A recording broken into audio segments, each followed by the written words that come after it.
Yeah, that's true. So my general policy, this is the first time I think it's happened to us in this game. My general policy towards people missing games is I will run a game with 3/5 of the players.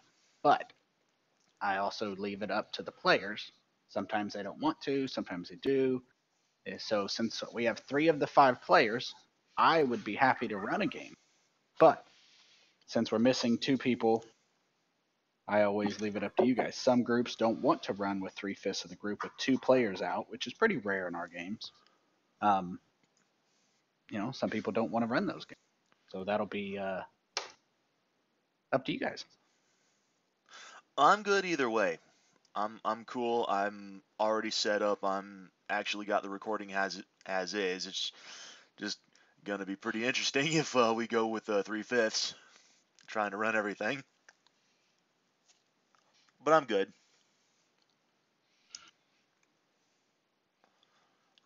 Yeah, I'm torn. Yeah. I want to play. I mean, what are you feeling, Tasha? I'm good. Either way, yeah, I can do whichever. If we were to play, because like I said, it's pretty rare. Typically, I give people a choice. The players who are here, if you want to play one of their characters, I'm more than happy to let you guys, or I will play them, but you guys will give direction. For example, I wouldn't expect any of you 3 to take on playing your class plus a druid that you have no idea how to play.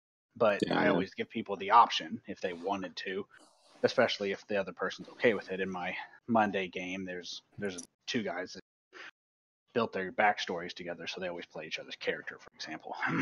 But the other side is I'll play it. For example, if I'm playing them both, it's not a problem. I manage it quite easily. But I would give you guys a choice. Like, do you want me to move Kosjurkis into melee, or I'll tell you what spells he has, give you some advice. But I kind of leave the final decision on the party. It's like a group decision. Either way, it's fine. Yeah. I mean, like, if we were just like going for like a chill little walk and nothing was like we felt pretty safe, I'd be like 100% happy to play.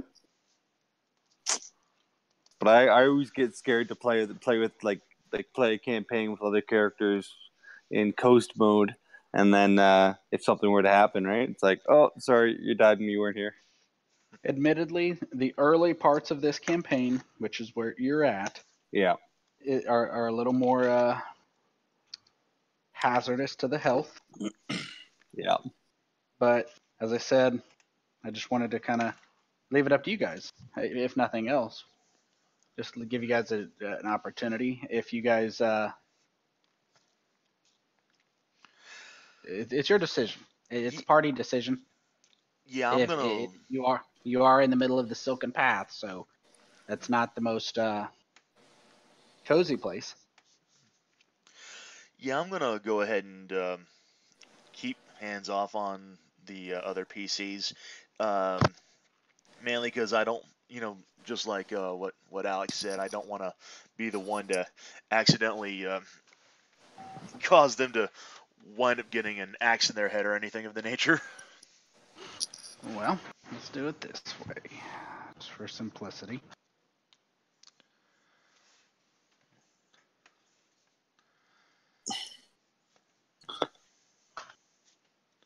Spacebar overuse notwithstanding.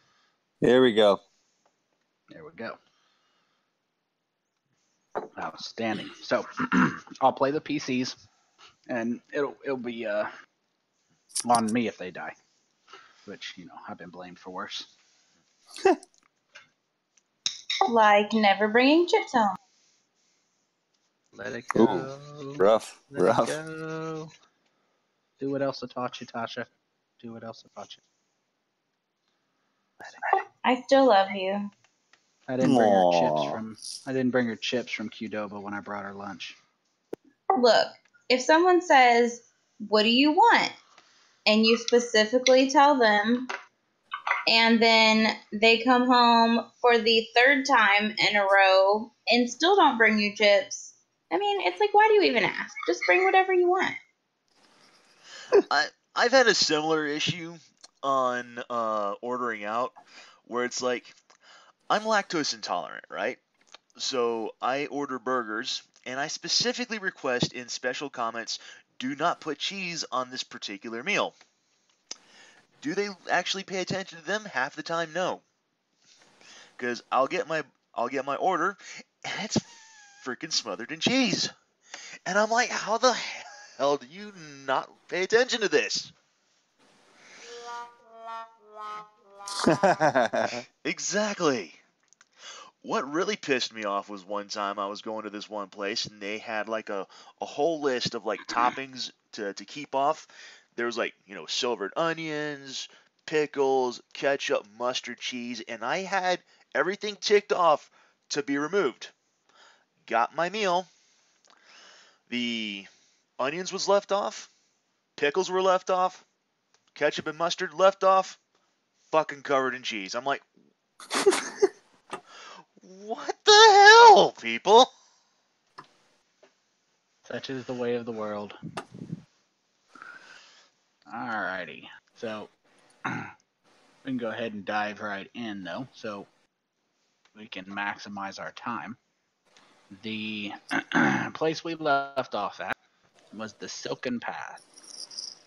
You had departed from the escape from Velkenvelve. You had came through, and you had essentially found yourselves with no option but to cross this large Grand Canyon-esque area, but it was also interconnected with caverns and chutes and chocked full of webs.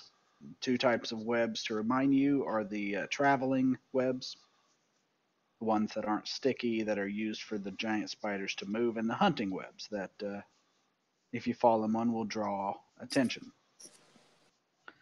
The issues you are having, primarily, is that you have a druid who's a furbolg and doesn't have dark vision, and he can turn himself into a giant spider, stetter,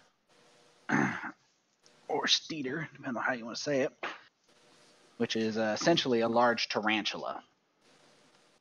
And that gives him dark vision, but he can only do it for 2 hours at a time. So your plan was, you can cover this area in roughly 8 hours. So the plan was to move 2 hours, rest an hour, move 2 hours, rest an hour, move 2 hours, rest an hour, move 2 hours. So Right. 3 short rests is what's going to be required.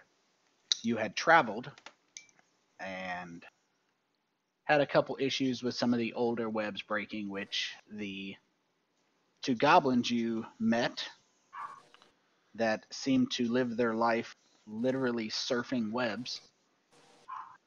And they told you that some of them break, they're old. And you guys saw a creature cocooned and rescued it. It, unfortunately for some of you, was not your missing loved ones, but was a halfling named Fargus Rumblefoot. A halfling who joined you. Joined the party. And with that, you guys ended the battle. So you guys are just coming up on your... You guys are just coming up on the first rest, as it were. Mm-hmm. So with that, you guys are going to, I assume, decide to take a rest, but I didn't want to force you in that position. Short one, right? That was my understanding of your plan. That would got the hiccups here. Yes, that's all that he requires to...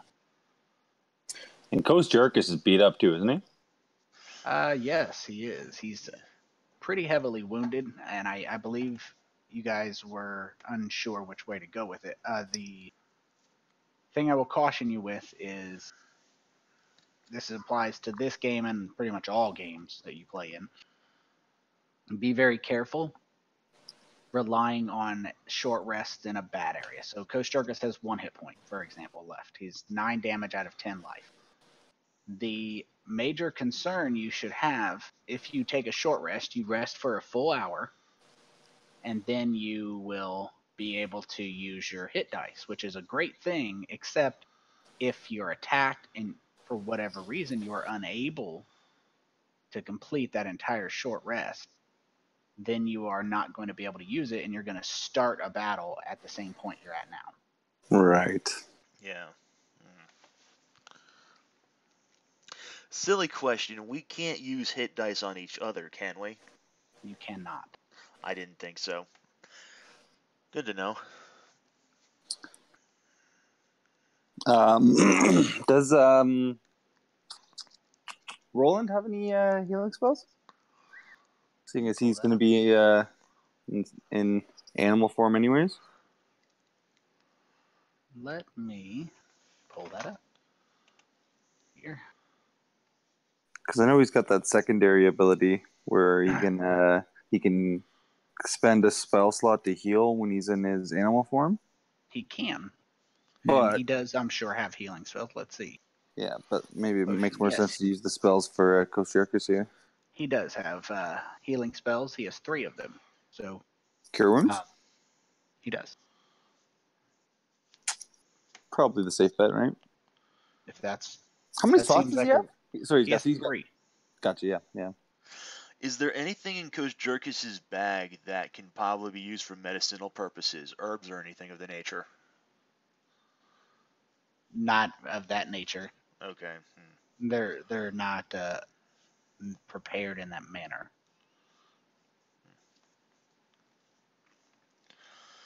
Yeah, because I was just wondering, is there like anything I could do with a medicine check? I only got a +1 to wisdom, but if there's anything I could do to help, speed his recovery along without needing to resort to magical purposes.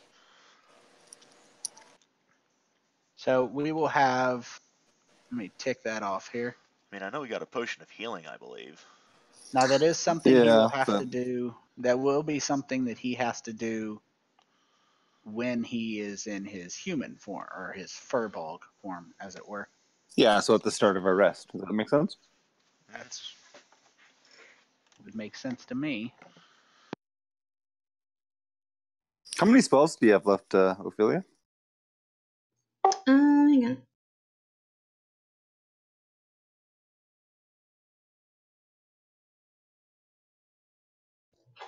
I don't have any 1 first level spells left, but I can heal him still.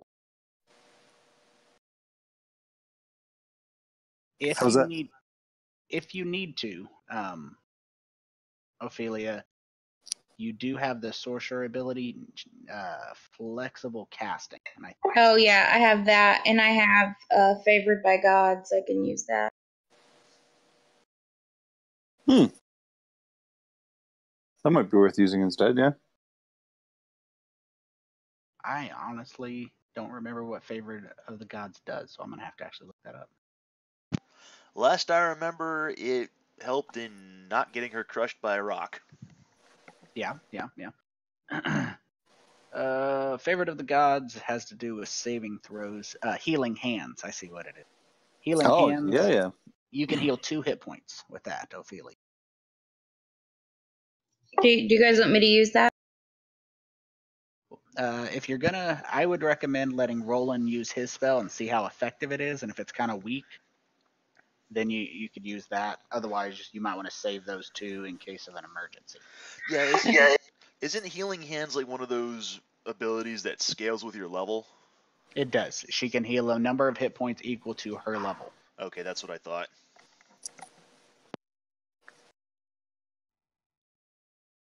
All right. Is that okay with you? Let him try his spell. That way Ophelia can save her abilities a little bit. Yeah. I have no objections. Let's see what this can do for some Kosjurkis. All right, that puts Kosjurkis down to 2 damage out of 10. So he has 8 hit points. And then if you guys successfully complete a long rest, he'll be able to use his hit dice. Yeah, let's give that a try. That seems fine. Okay. So you guys travel, and as you get to your short rest point, the spider bait and yuck yucks, spider bait, or yuck yuck being the talkative one, leads you to an area that's close to the wall at under an underhang where they sleep. Obviously, they have to have places where they sleep. They live here. And it's you can tell it's been inhabited before. On the upside, you guys managed to avoid. What are you perceiving there? Just acting as a sentry outside, just to see if there's, keep an eye out for spiders and other threats. Alrighty, well, I will keep that up.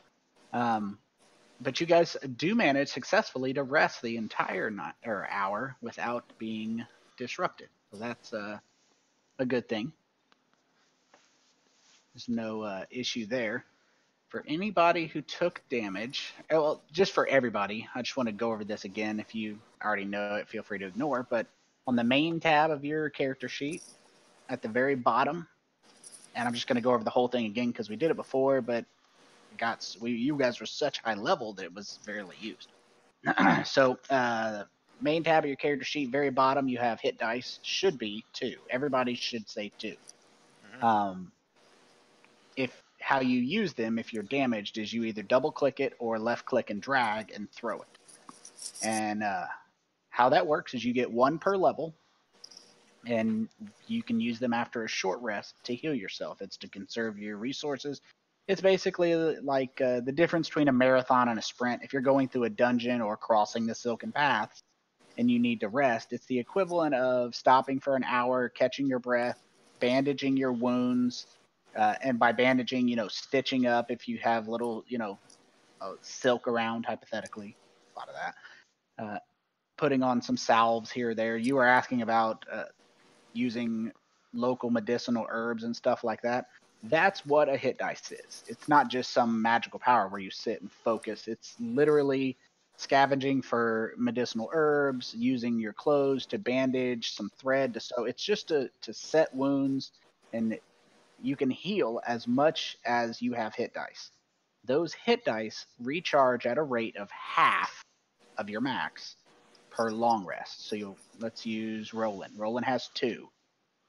You all have 2, but if Rolen uses 1 and then he takes a long rest, then Rolen is going to get that 1 back when he takes a long rest. But say you guys have to use them all, like Rolen uses all of his before you guys take a long rest. When you do take a long rest, he will only get half, which is 1 back. So if you're level 10 and you have 10 and you use all 10, you only get 5 back per long rest. So it takes 2 long rests to refill them, assuming you don't use them for 2 long rests in a row. Right. So that's what that is for role playing and so forth. So you guys are able to sit and rest. Kosjurkis does replenish his injuries using his hit dice, and he gets 4, which heals him to full. Yuck Yuck also bandages his wounds, and Rolen, being a badass druid, has 8 damage out of 30, but when he shapeshifts back, that's something also you guys should know about shapeshifting for your planning as you move through the Underdark as a party. When Rolen takes damage as a shapeshifter, when he shapeshifts back, it doesn't carry over. So for him, he takes 8 damage, but then he shapeshifts back into actual Rolen. He hasn't taken any damage. In addition to that, when he shapeshifts back into the spider, he's back at full health. Pretty tanky. And I know that hit dice also differ upon your class as well. Most are like a 1d8, but I think fighters get a d10 and barbarians get a d12. I know that much. That is correct. It's the same hit dice that you roll for new hit points every time you level up. So it is dependent on your class. Most classes have a d6, which is what I think Ophelia and Kosjurkis have, while Spirit and Indomitable and Agile Smoke have an 8. I believe Rolen actually also has an. Yep. So everybody has an 8, and Ophelia and Kosjurkis have a 6. Little fewer hit points. So you guys are able to do that. Let me. I don't think I have any fun spider music. So, on a side note, we were having issues with our sound the last couple of weeks, and we've been trying to figure out what the cause of it was. Turns out the cause of it was that Discord's been having issues with some of their server issues in the. We were set to US East. The US, this is server region that the server's hosted at. It was set to US East. It's just the default. It was never messed with, and we didn't pick that. But during my Monday game, we changed it to US Central. And like we were in the middle of getting ready for a game, nobody could hear anybody. It instantly went from a quality of 10% to 100% with 0 issues in the last week. So if you do have any Discord issues in the future, be aware that's a thing. Cool. Okay. Righty.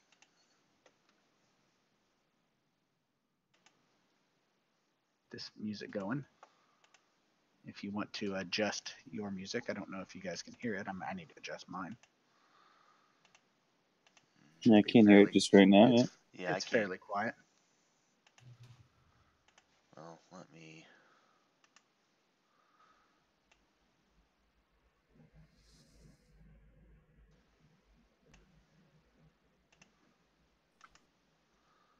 All right. Mm-hmm. So as you guys are moving and getting ready to go, you have Yuck there tell you guys just straight up. He tells you that you got a good another 6 hours of movement.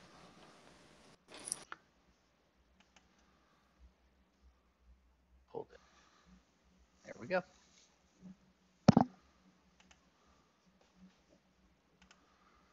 So you guys sticking with the same plan, right? Kosjurkis riding on the back of Rolen. Rolen, he can carry another person if you guys want. And you guys are still moving at a slow pace, unless you abandon all your little compatriots, Stool and so forth. So as you guys are setting out, the Shushar starts to tell you guys about his race, and he does take the time kind of getting close to you guys and just talking to you a little bit, telling you about how his race is inflicted with racial madness. And like everybody in his entire race is mad. He says it's a after effect. They were slaves of the mind flayers for millennia, generations upon generations.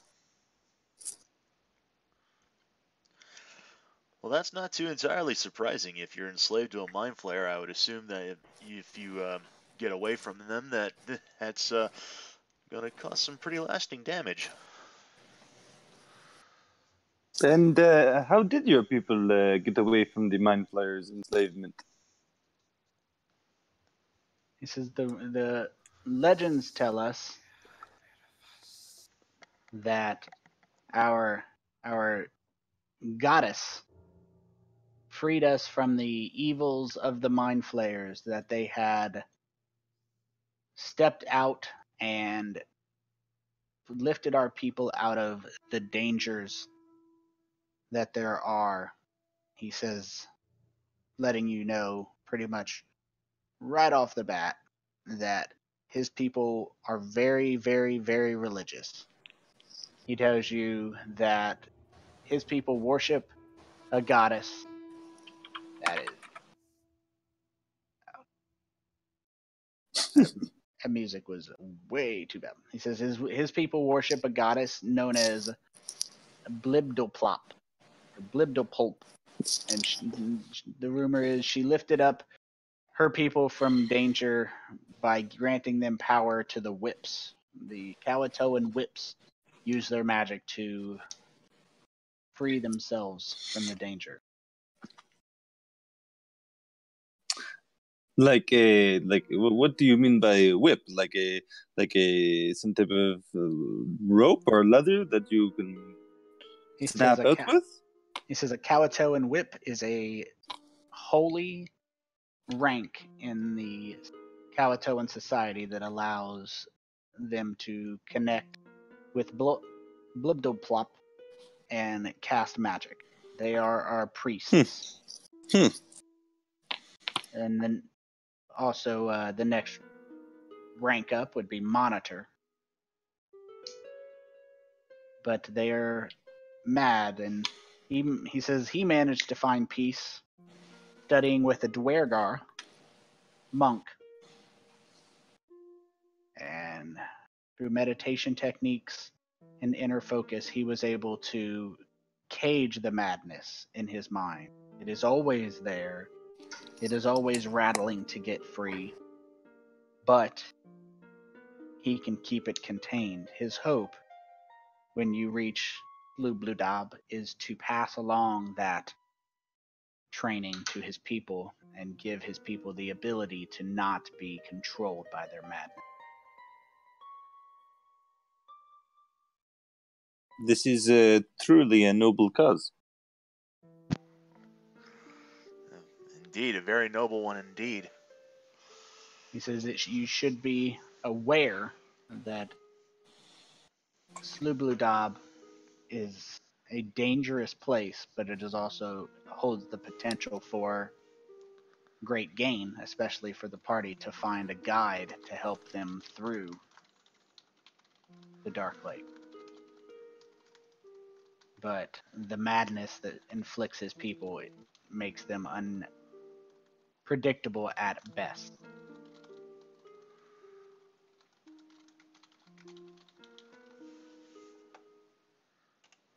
Indeed. Well, by chance, your people when they were,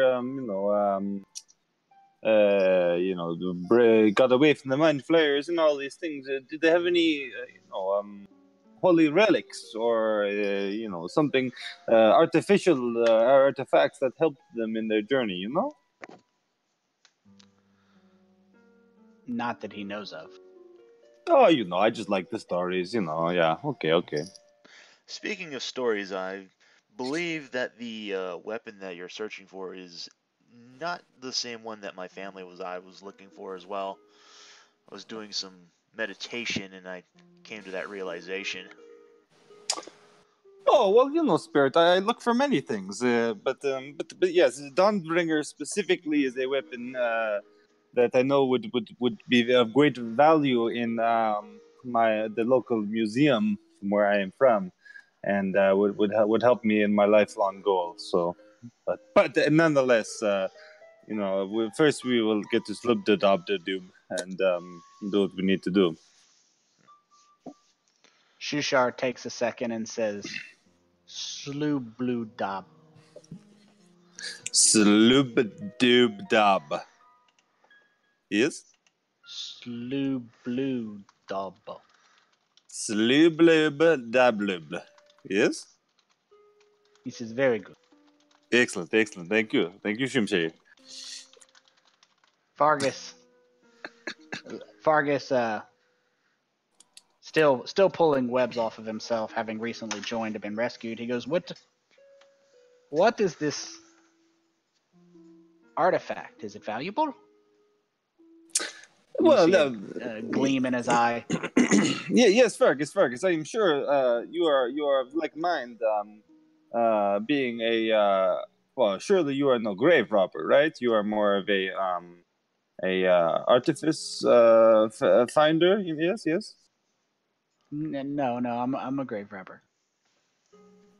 Yes, yeah. Well, yes, so am I, of course. Yes, but yeah. What I mean to say is that it would be of great value. Yes. In fact, if you help me maybe to find it, I would pay you 10,000 gold pieces for it. Well, not me, but the organization I work for. You see his eyes light up, and he says, "Then we should absolutely try to reach Gracklestug so we can resupply and go north." And that was the plan of my party. We were just approaching the Dark Lake, having crossed these paths, and ambushed by gnolls. I fled once they cut down our last, and were feasting upon our cleric. Oh, And terrible. But we plan to go to Gracklestug, the home of the deep dwarves. There's many legends of that place we've heard. He kind of adjusts his goggles of the night, and he says, the rumor is, legend has it, that there is a red dragon that wanders the city streets every day, lighting their forges. Interesting, terrifying, but interesting. He says we wanted to resupply and go north and find the treasure this map speaks of. Yet you do not know what the treasure is, correct? You were just hired to lead them? Yes, we were. The fighter would not share that knowledge. He was good with his swords, but apparently not good with sharing knowledge. Puh.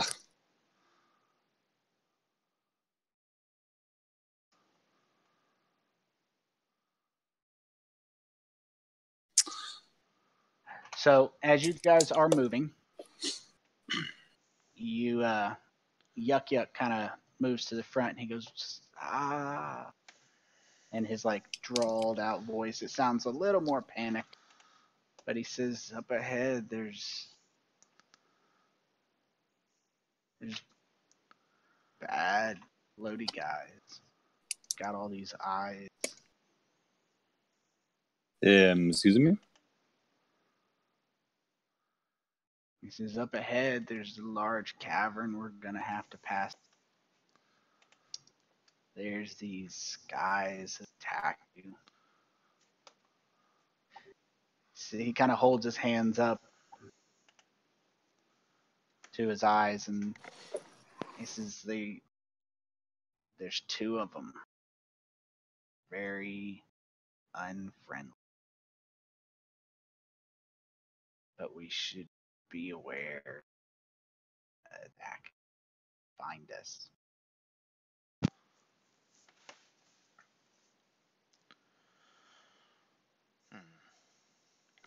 Is there a way, perhaps, to not be seen or interact with these many-eyed fellows?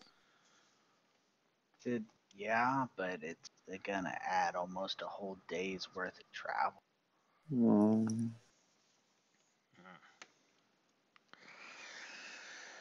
Okay, so our options are either to go around and add a day's worth of travel, or to take the short route and potentially get into another altercation. Would you happen to know the race of these many-eyed... are they spiders, yes? No, they're like, you had a wizard told me. Said they're like baby beholders is what he called them. Do beholders have babies? Is this a thing? Either way, a beholder does not sound like it would be something we want to tangle with. Said they're really slow, so Spiderbait and I just go around them. We just slide past them, but I don't think you guys can do that. Kind of looks over at Spirit after she fell. I'm gonna say, no, I'm shaking my head. No, I totally agree with you on that. He goes, I'm sure you guys can probably fight him if you need to. But they're no joke. They'll get you. I look over at Kosjurkis and I'm like, considering how we barely just got by with the skin of our teeth that last encounter, I don't think we want to risk that going against something that's potentially even worse than the spiders we faced already.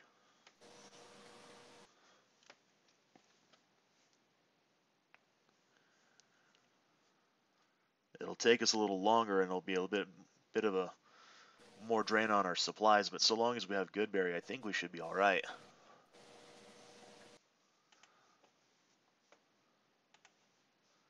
Maybe, yeah, maybe. Ophelia, what do you think? I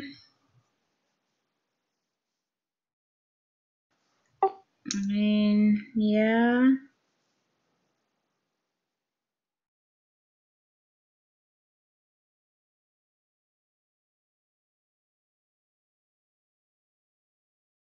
Well, it seems like the only option then, doesn't it? I mean, we could go and see what these things are exactly, and then kind of, get the. I mean, at the end of the day, there is what smoke starts counting. But what is it? There's like 10 of us, 11 of us. A lot of us at this point. 11. Yeah, I mean, 11 against 2. That's pretty good odds, But it's I know the idea of fighting even a baby beholder might seem scary. I don't know. Personally, I thought the last fight went quite well. I had a couple shoots, a couple throws. Did not even get touched. It was pretty nice. Alternatively, we could see about trying to sneak past. Maybe cause some sort of a distraction. But that's the only thing I could think of off the top of my head. Is it literally like we can't see these creatures right now, right? You cannot. He's warning you they're probably like 20 minutes ahead, or you're going to have to take a side path that's going to take you out of away. Why don't we go up and just take a look and see? Yeah, maybe me and then some of our quieter members could move up and take a look and gauge the situation, and then we come up with a plan. Yeah. Yeah, we could do that. Sounds good to me. So who do you want to take? Jim Jar. Okay.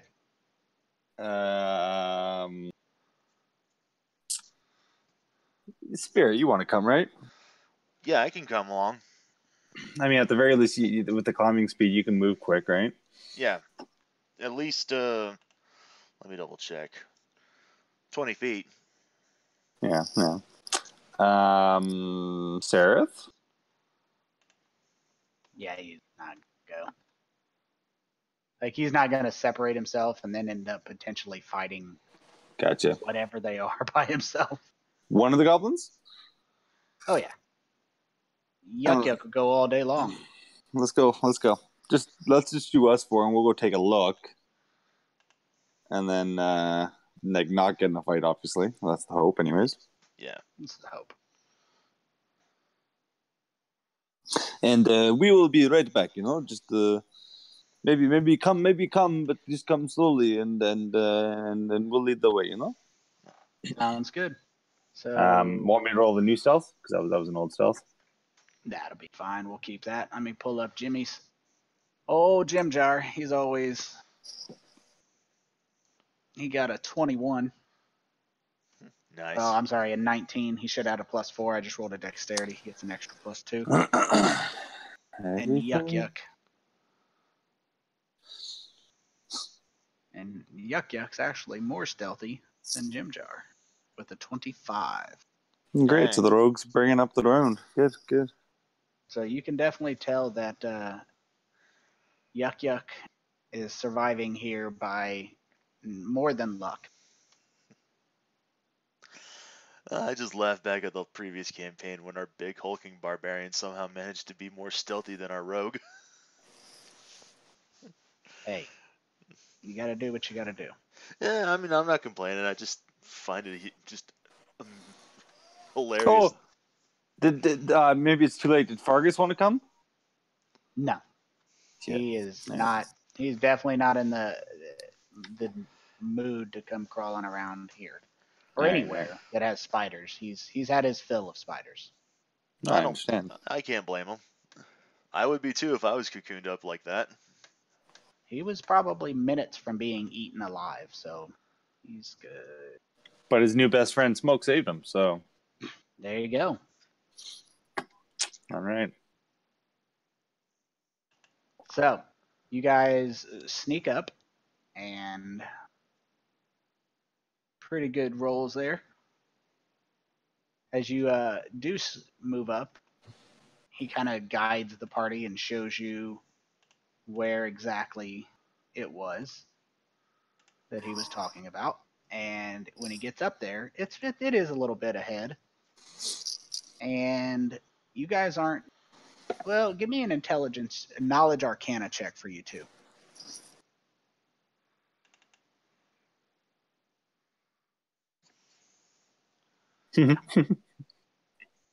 So there are two creatures floating probably a good 50 feet apart in a large chamber that's probably a passage that is roughly 100 feet apart. And there is a split in the passage. And that they're right where you come to an area where the large tunnel you're in is about 100 feet apart, and it's splits with another tunnel going off to the right, and they are right where the split is, blocking the tunnel to the left. So if you were to sneak up the one to the right, they would probably hear you, but they seem to be blocking the main largest tunnel floating right there in an area that it seems that they are just floating. Their eyes are moving around. You can tell they are very active. Their eyes are moving this way and that. If you were to try and sneak by them, they have 5 eyes, 4 eye stalks, and 1 central eye. So if you were to, you're probably not going to be able to sneak by them. I will say that despite your low check, it is very clear that these aren't the creatures of legend that you've heard. You don't know what they are. The beholder itself, you guys have heard. Now, whether or not you actually have the knowledge to make that full decision, but you do know that just common knowledge, no check required, beholders are so powerful they warp the world around them. They are aberration, or they are so powerful in terms of their actual aberration type that they will alter the world around them. So that is something that you can tell. These are smaller. They're not as big in terms of actual size. Their eyes moving this way and that. That's probably, I'd say this is probably a good 5 feet across, from side to side diameter. So the common knowledge, which is semi-reliable, is that, beholders are huge. They have tons of eyes, 10 eyes and eye stalks, and they're, 20 feet across. So these definitely seem, an accurate description would be a baby beholder from what you know. Right. Jim Jar takes a look, and as he's trying to get a good look at them, he's going to do a check here, which you are correct. There are quite a few. Now, Jim Jar tells you they're called spectators. He said they are less powerful than the beholders, but still formidable. He says a lot of deep gnomes, especially their spellcasters, use spectators to guard things of magical nature. Oh no. So then Smoke's gonna say, so Jim Jar, could these spectators perhaps be here for that precise purpose? They are protecting something in this cavern? He says it's possible. He's not positive. Typically, when he's seen spellcasters use them, they put them inside of treasure vaults. But they are beholders. the least beholder kin. Tony, is there anything shiny in the cavern, or anything that like catches Smoke's eye? Is like, ooh, what's that? Give me a perception roll. Yeah. Here. Take a peek there. That's a good roll, and within the limit of your eyesight. Right. Finite. Right. There's not. But it's a big cavern, so just like Huge. 500 feet deep. 500 feet deep from ceiling to ground. 100 and more feet across, depending on where. And there's a couple points when you guys are sneaking up where some of you, even though you did quite well on your stealth checks, their eyes kind of check over the same area twice. Like Jim Jar got a 19. Agile Smoke, you almost get spotted. You can tell that they're searching this, like you kind of move and a web moves and two eyes from the same spectator flip over at you. Yeah. So they're definitely not something you're probably going to be able to sneak past with a full party. Yeah. I mean, you got a gaggle, not to mention a giant tarantula. Yeah, I'd say our course was pretty clear. I'd say we fall back and we take the long way around. I can't speak for the full party, but I'm not willing to tangle with these things. So I think on our way back to the group, unless am I missing anything here? Is there anything else we can look at? I don't know. Nope. Yeah, I think we're on the way back to the group. Smoke's gonna say to who came with us, Yuck Yuck. Yes. Yuck Yuck. Perhaps you knowing this cavern decently well, I'm sure you do. Would you have ever noticed anything out of the ordinary in there? Like ruins or a vault or a chest or like why are these spectators in there? You think? He says, to be honest, they usually sneak by or slide by. They don't stop and search. Mm-hmm. He says the cavern is deep. There could be something at the bottom. He tries to stay up near the top. They just don't want to stop because they're afraid that the spiders will get them. Gonna get you, man. All right. Smokes. So are we back at the group at this point? Yes, you arrive back with the rest of the group. Spirit, perhaps you should tell them, what we saw. And I do that. I explain to the group that, we saw a couple of spectators, and it's pretty much how it was described, kind of like baby beholders. Either way, they looked very nasty. They looked like there was no way we were going to be able to sneak by them, not on the whole. And beyond a shadow of a doubt, they're probably. Yeah, there's no way we're going to get past them. At least not on a stealthy basis. The only way we're going to get past them is if we deliberately take them on, and I'm not willing to tangle with those things. Considering the fact that they're used as magical guards. Yeah, that's a very interesting point you bring up, Spirit. You say they are guards. And Jim J, did you say that the guards, the wizards sometimes use them to protect the very powerful magical items? Yes.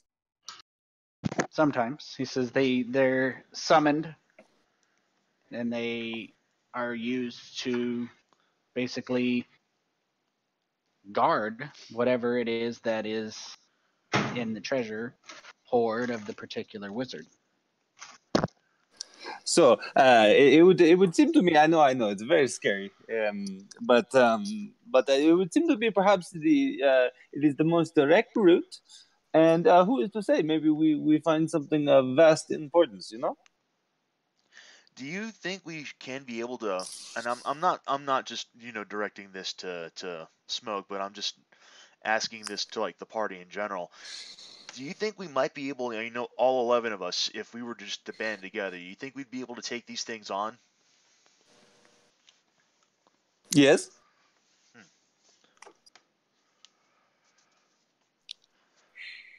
Say, because if the party's willing, I mean, we could try it.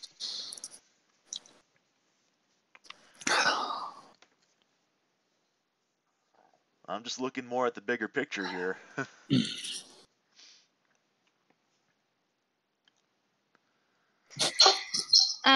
So Ophelia says, the least battle, the better. We don't want to kill anyone if we don't have to.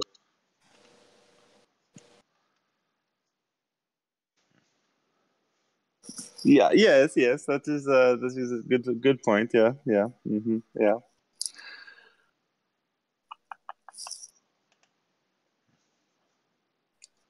Okay. How about this? Maybe Miak Yak.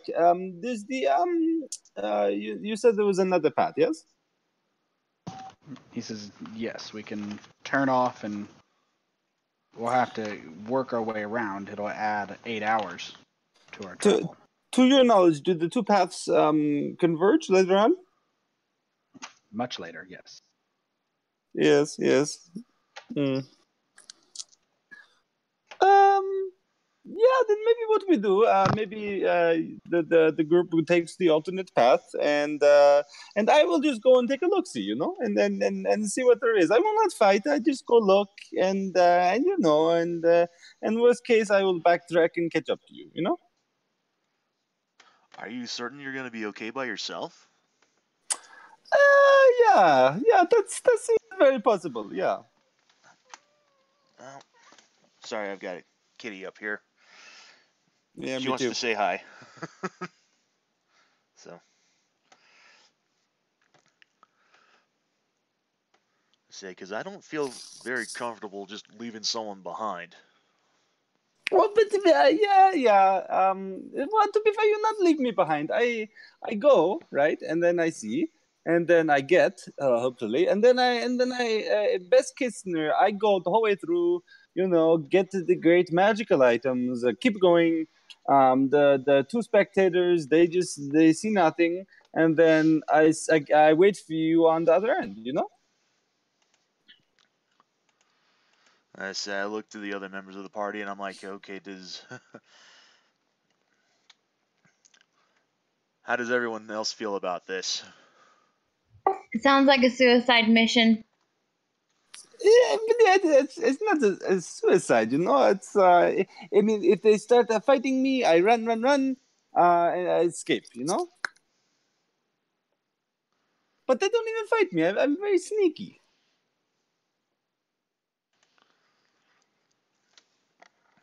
Ophelia says she'll go with the group wherever the group decides to go. I just won't kill anyone that isn't trying to harm me. And I don't think that we should necessarily try and get into fights. So Jim Jar speaks up and tells Ophelia, he says, a spectator they're evil monsters. They will attack any innocent creature that passes by. He said it isn't like an animal hunting to eat. It is a bloodthirsty monster.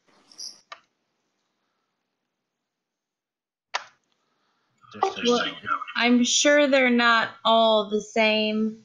Not all of them are probably bad. You have to give everything a chance. He nods his head a little bit. If it makes you feel better, Ophelia, I promise not to shoot at them, not even once.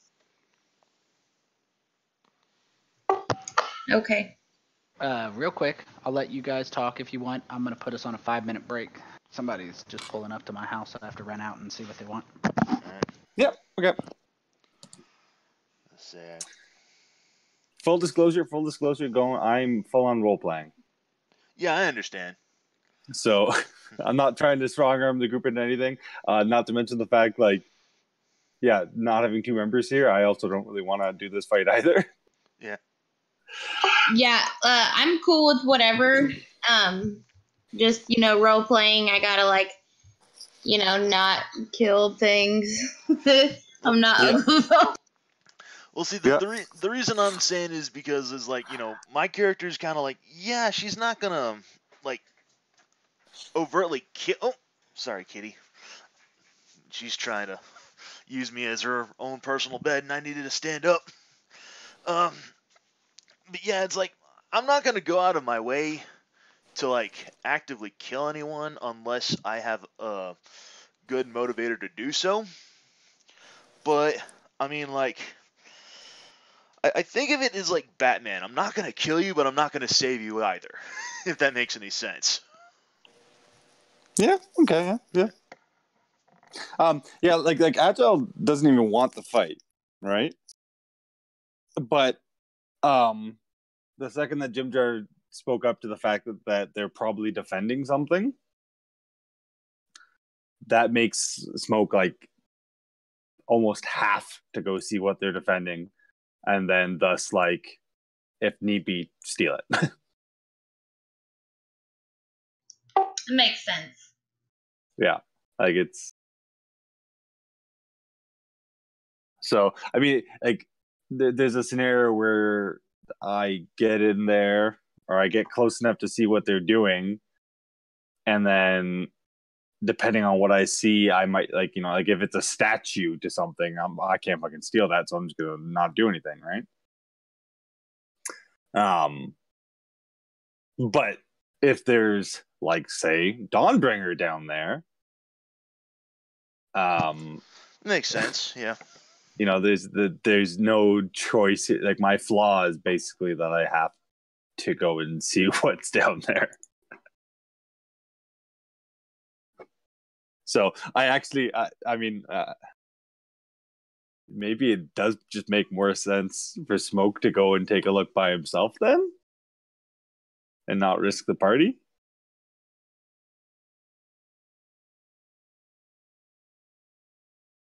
You'll probably die if you go by yourself. Maybe not. Maybe though, yeah.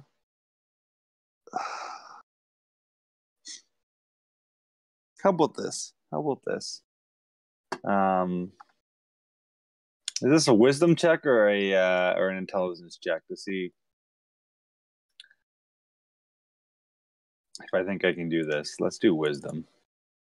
Oh no. I can do this, right?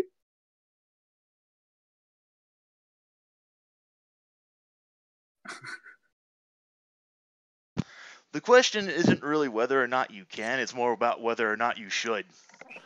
I think I should. Yeah, it's a...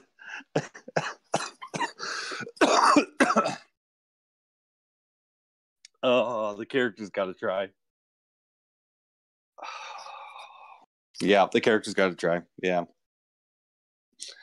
But I don't want to screw up the party, so like, yeah. Then Smoke doesn't want to see any of his new friends get hurt, so definitely it's a solo mission, I think.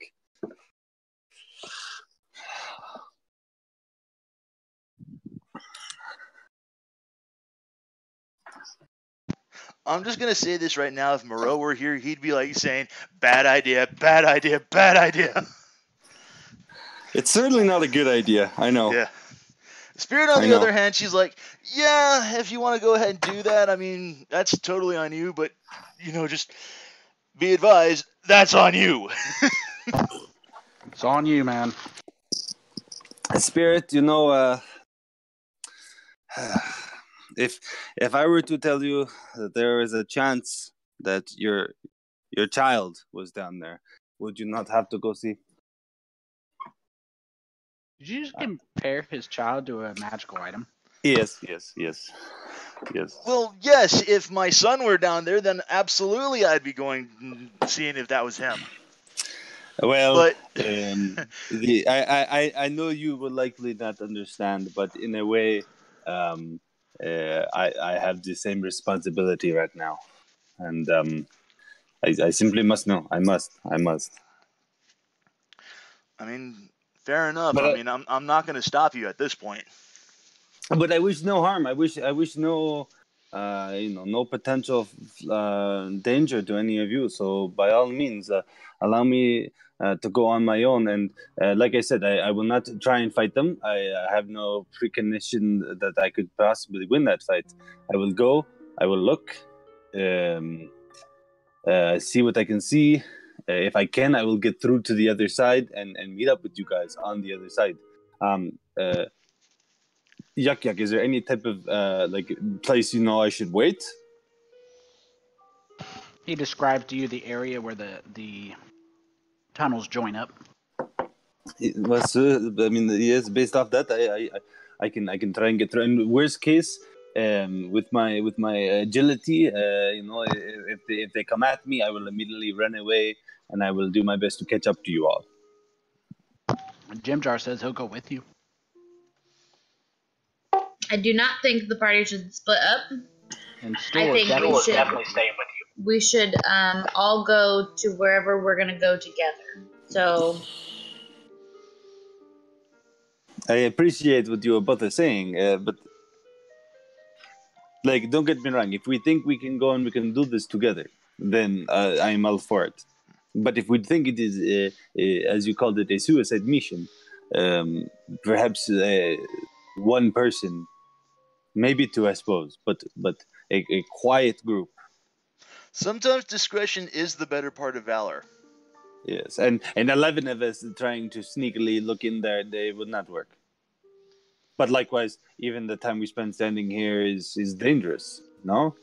So the goblin that hasn't spoken so far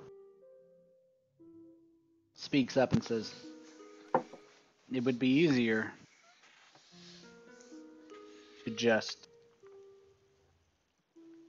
go kill them. He seems to have a very stuttered speech. Definitely doesn't have the crazy stoner surfer vibe as Yuck, but Spiderbait just he says, with 11 of us, we could definitely kill him. Yuck kind of chimes in. He says, they're not spiders. They're not going to get you. Spiders, they'll get you. we don't just kill people to kill people. We don't kill things out of fun.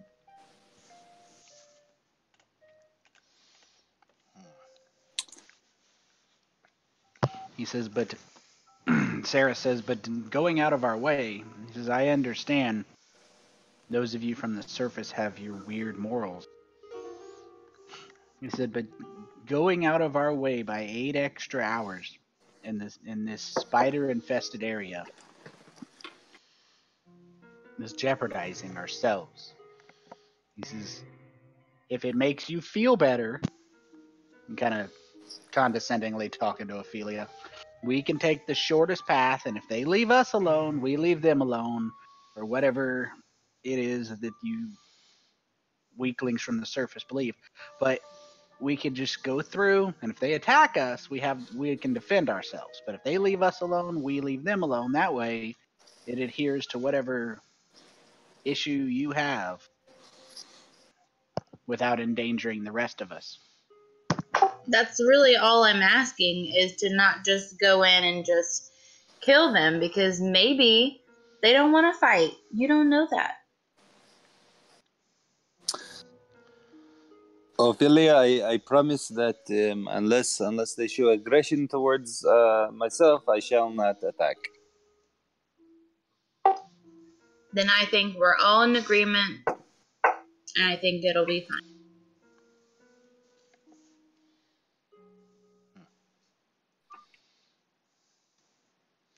Okay, let's go kill some spectators.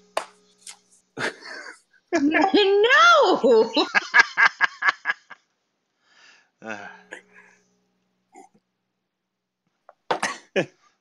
All right. Sarah says, okay, let's go walk cautiously by the monsters that are well known to all be evil. And if they attack us, then we'll kill some spectators. Yes. I just want you all to know, I feel really good about this. I'm pretty sure, I get a very good feeling that perhaps Dawnbringer might even be somewhere in this cavern, yes? Very exciting.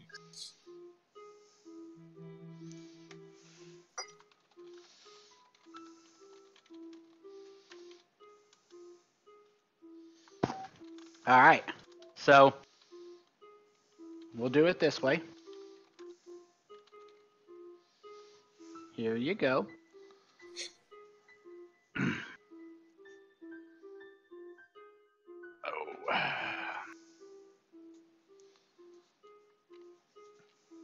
And up ahead, you can rearrange your tokens if you want. They shouldn't be locked.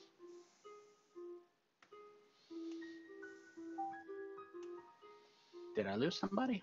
No, Sorry, I'm back. still here. All right. So your tokens are at the very bottom right. You may arrange them as you choose.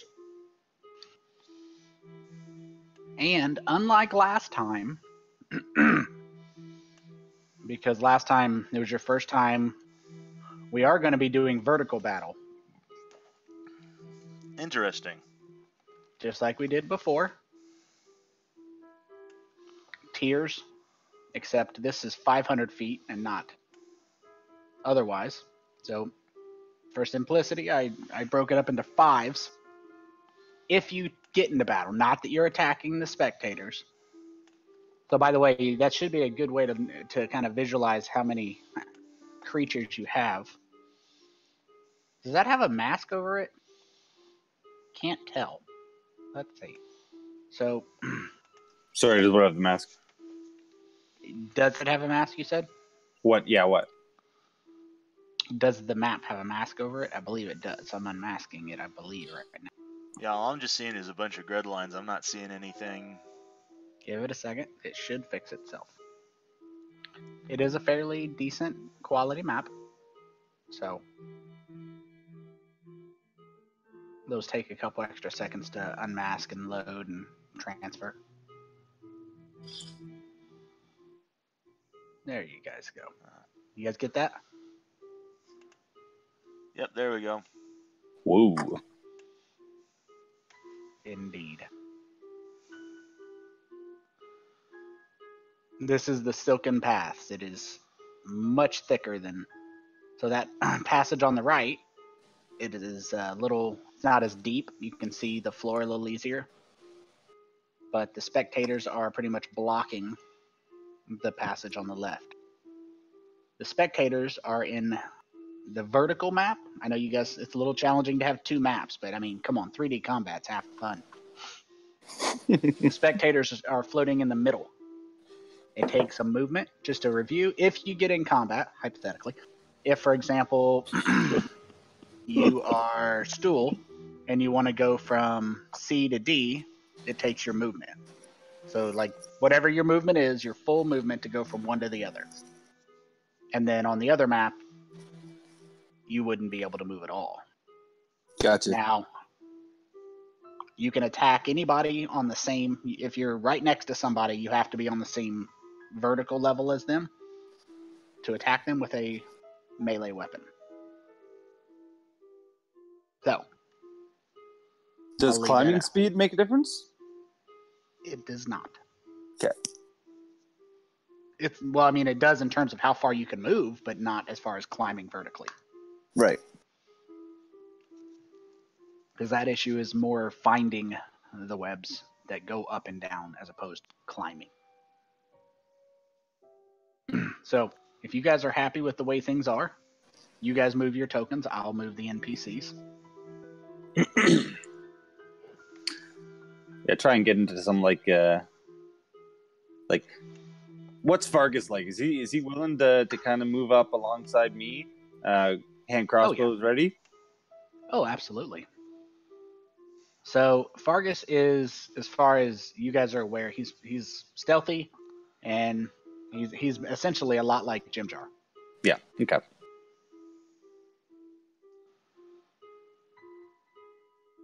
Fargus.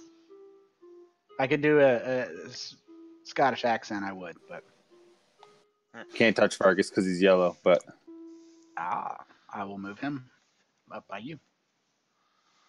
Well, let's, for all intents and purposes, make these guys green for you because they're not hostile.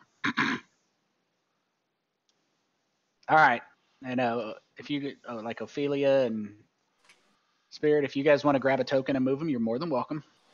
If I don't want them there or they object, I will put them where I want them, but they don't necessarily have any issue unless you put Sereth on the front line, because Stool prefers to stay with Spirit unless told not to. All right.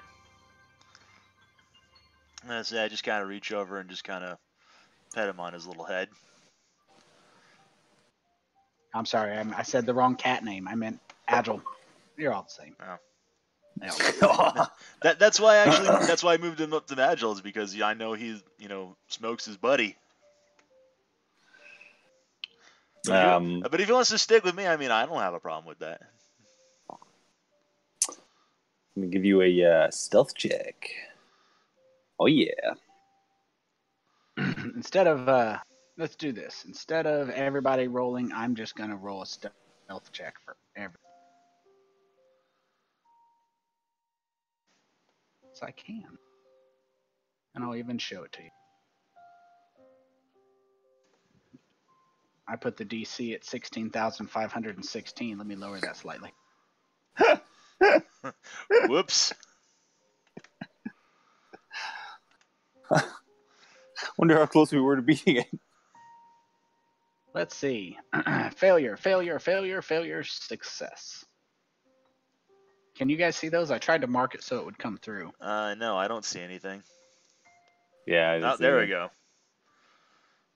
They're all coming in. Yeah, I'm dragging them.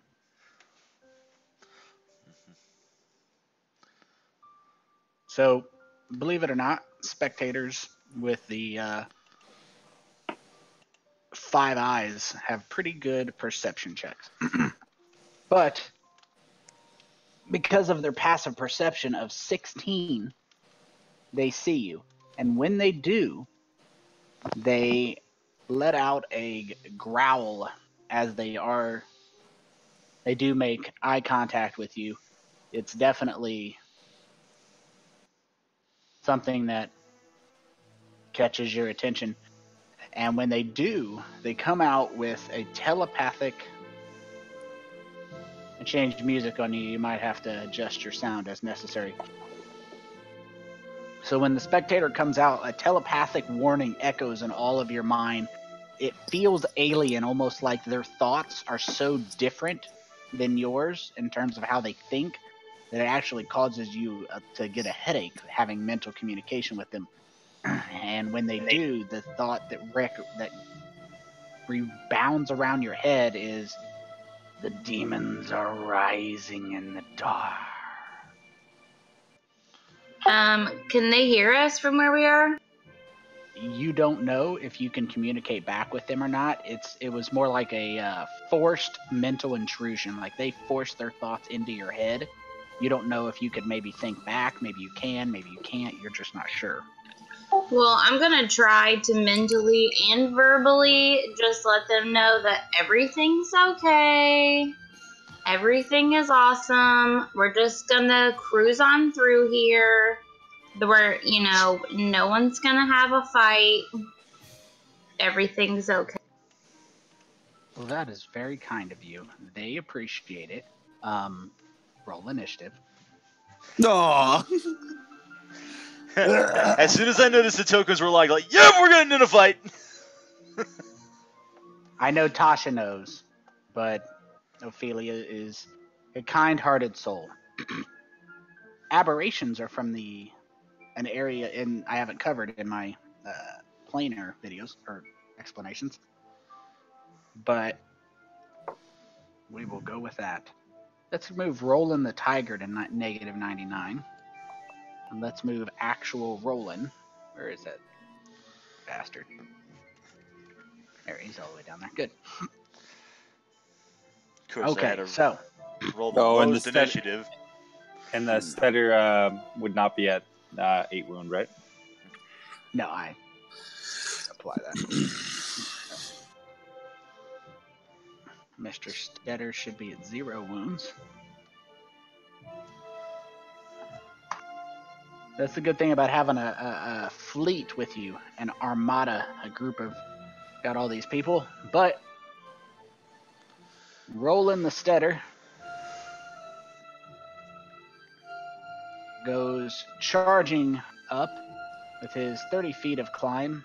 He can move at a speed of 60, ending his turn right here, and I will move up Kosjurkis. That's all he can do. Fargus is not gonna go running all crazy into the battle, but he is going to use his cunning action to stealth and fail, although he doesn't know it. And he is going to move forward behind the spider. Real quick, I want to make mention of this. When I say it takes your movement, I mean whatever your movement is. So Fargus can move 30 feet. If he wanted to use his 30 feet to go 30 feet forward and then use his action as a dash to get another movement and then use that to go down, does that make sense? Yep. Because you know how you can use your action to move a second time? It takes 1 movement. Gotcha. On the upside, Spiderbait and his voice is definitely not going to rush forward this time, but he is going to move off to the side and ready his bow. And he's going to just kick an arrow loose on the long shot in hopes of getting a solid hit. What? It's a goblin. They've warned us about demons. They clearly are our friends. Well, he missed. And Spiderbait apparently doesn't show your morals. Because he Well, took a shot. let's just yell out Mulligan. Okay. Was an accident. No aggression. No aggression, Agile. No aggression. Yeah. Is this a difficult terrain? Not if you have a climb speed. I do. Just clicking to see. Oh, okay, yeah.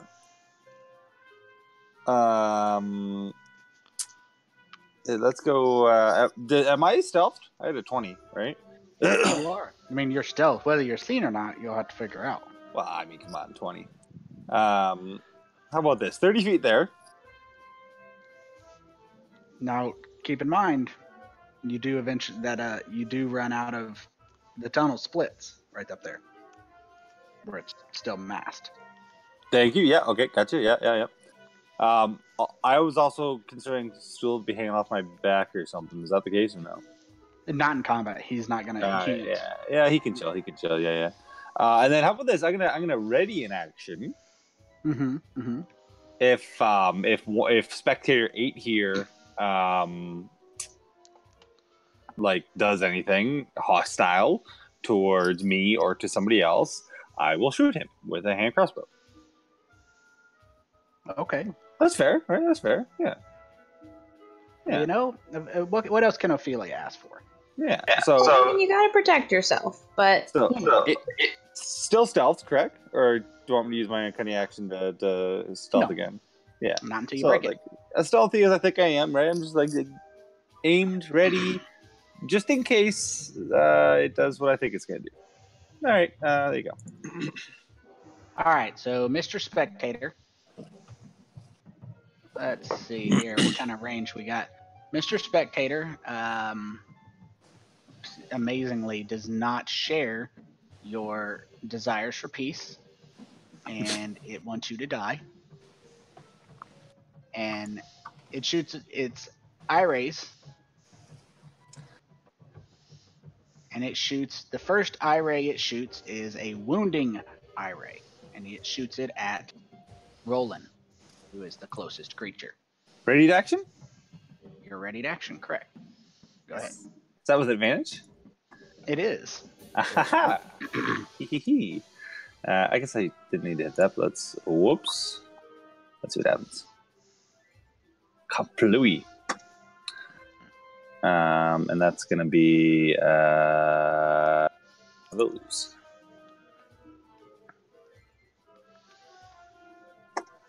All right. And the eye ray is a bright red eye ray that strikes the spider. And apparently I didn't drop the damage correctly, so let's do that again. And it is a wounding eye ray that opens up wounds on Rolen the spider, doing 21 points of damage. Ouch.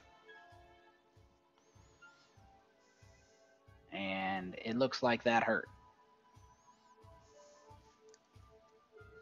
And let's see how many eye rays he gets. The spectator shoots up to 2 of the following eye rays at 1 or 2 creatures it can see within 90 feet. Alrighty, so its second one, it attempts to cast a confusion ray on Agile, since Agile just shot it. And you succeed. And it doesn't move. Ophelia, it just hit Rolen, the female steader, like a Mack truck. So I just yell out that we're not here to hurt you. We just want to pass through. Please stop shooting your eye rays. Why can't we be friends? And I'm just going to walk forward. I'm going to walk forward. And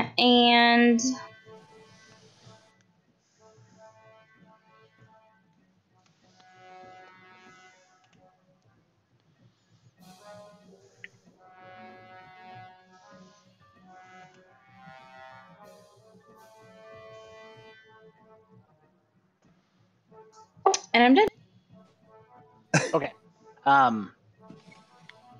If you don't have a climb speed, which is everybody, your speed is half. Oh, well, then I have to go back 15 feet, I think. No, because you didn't take an action. Yeah. Oh, okay. So you double moved, and I didn't explain that. And that was my fault. But the spectator on the other side seems to not have been shot, and he fires a paralyzing ray at Rolen, who succeeds. And then he fires a wounding ray, a reddish ray that flies out. And so did not mean to pull that up, but the correct ray, the wounding ray, still hits and does half damage. And this is a fantastic time. Say again? Can they not hear me? You don't know. I get the feeling that even if they did hear you, they probably wouldn't care. I It mean, seems like they're just possible.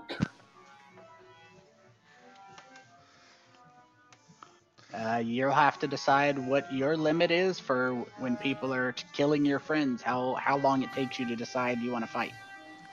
I mean, they'll probably hear you, they just won't listen, maybe. I kind of get that feeling. So, old Mr. Yuck Yuck sees them attacking. And let me check the range on this short bow. I never remember. 80 feet. So he needs to get within 80 feet, which isn't really a problem because he is surfing the... And he Surfing does. the web. Surfing the webs. And as he slides right up by Fargus and Jim Jar, you guys can hear him. And as he pulls back on his bow and releases an arrow, he goes, "Gonna get ya," and then misses in a spectacular fashion like every other spell he's cast. Or shot he's taken. Yeah, I think it's like 5 in a row. Yeah, I think so. He's not... A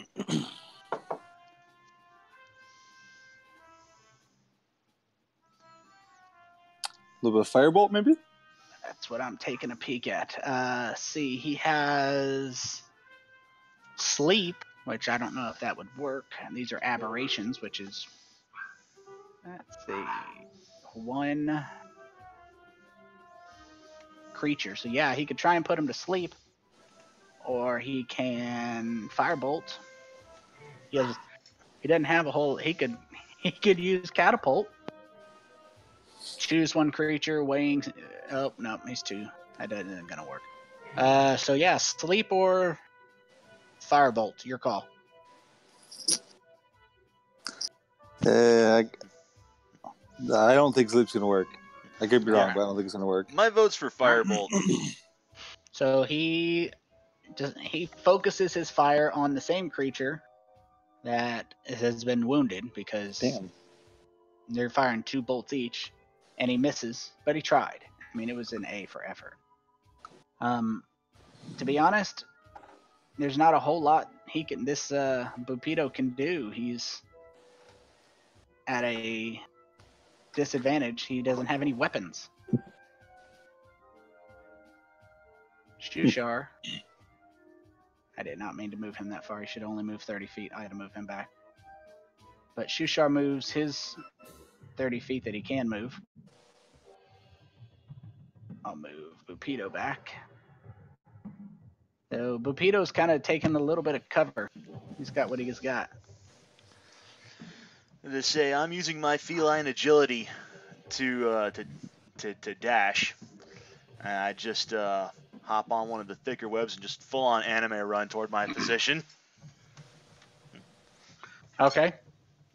And I just take a position, quarterstaff in front of me in defensive area, and that's pretty much best I can do.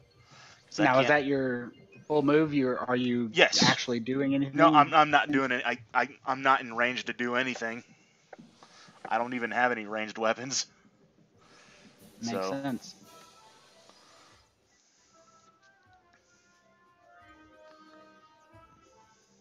Yeah, Sereth doesn't have anything, but Stool, I don't believe he has a climb speed either. But he's trying. He's moving as fast as he can. That's it, 20 feet. And take this back up to the top. That's not what I wanted. Rolen the spider. So Roland's going to use his... What is it called? I got to pull that up. Combat casting, I believe, or something of the effect. Something like that, yeah. Combat wild shape. So what he can do, you can expend 1 spell slot, regain 1d8 hit point per spell slot. Do it. So he uses a spell slot and he heals himself for max. I'm going to have to take 3 of those off, but that'll be fine. I got to create an action for him as we go. Fargus has his short bow, and he does move up. Could Roland move too in that turn? He can. I'll move him up. Good point. He can only move 30 feet, but he can move. Got to find his 30 feet.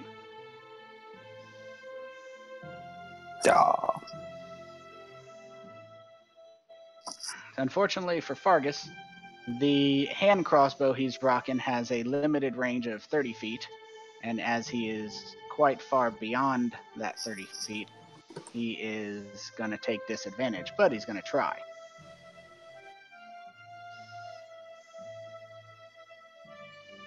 And he misses, but he tried.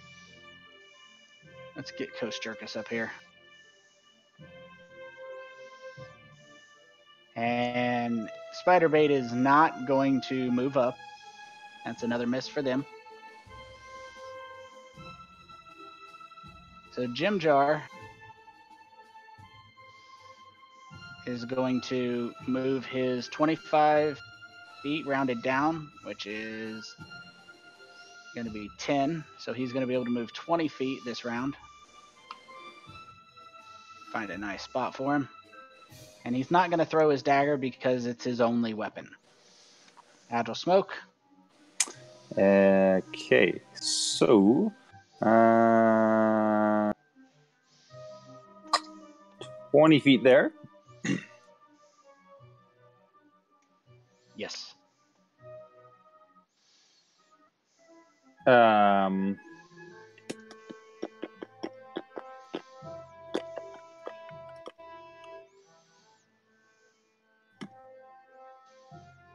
See, I'm all out of whack because of what I did last turn. Okay, and I'm gonna try and just shoot at it. Yeah, shoot at it regular style. No advantage or nothing, right? What weapon? Hand crossbow. As Oh, long it's as you're within- 35 feet from here. Darn it. Okay, I'm gonna use my feline agility as well. Might as well just get on up there. So I'm gonna instead get up to like here. Mm-hmm. Shoot at him. Which is straight roll, correct? It is. With your feline agility, what's your base speed, your climb speed? 20. Burst of speed, when you move your turn, you can double your speed until the end of your turn. So I want to make something clear. So your speed is 40 feet. Yeah. And then if you were to dash, it'd be 80. Yeah. Okay, so you know how it worked. Yeah, so I've gone 35 feet, correct? No, Yes. sorry, 25 feet. 25 feet. I didn't see how far you went, but it looked like you moved an extra 10. Oh, okay, so we'll call it 30 feet then? Because I moved by 20 and then that. Makes sense? Sounds good. Okay. Then apparently I missed, which is sad. Then I'm going to go, hopefully, 10 feet over here, around the corner. Mm-hmm. And I aim around the little corner there, correct? Yeah. You are. All right, and then uncanny ability, or uncanny action. Nope. Cunning action. I'll get it one of these days. Cunning action, I'm gonna try and hide back here. Well, the spectator is definitely not appreciative of the hand crossbow he's been hit with. So the first thing he's going to do is level a fear ray at Indomitable Spirit. And not appreciating that, he's going to level a paralyzing ray at Indomitable Spirit. And succeeds. Damn it! One of these days I'm gonna kick ass, but that day is not today. Alright, Ophelia. They don't seem to be listening to your pleas for peacefulness. So I just keep telling them that, it's not too late to, stop trying to hurt us. I can't speak while I'm paralyzed, can I? No. Okay, never mind then.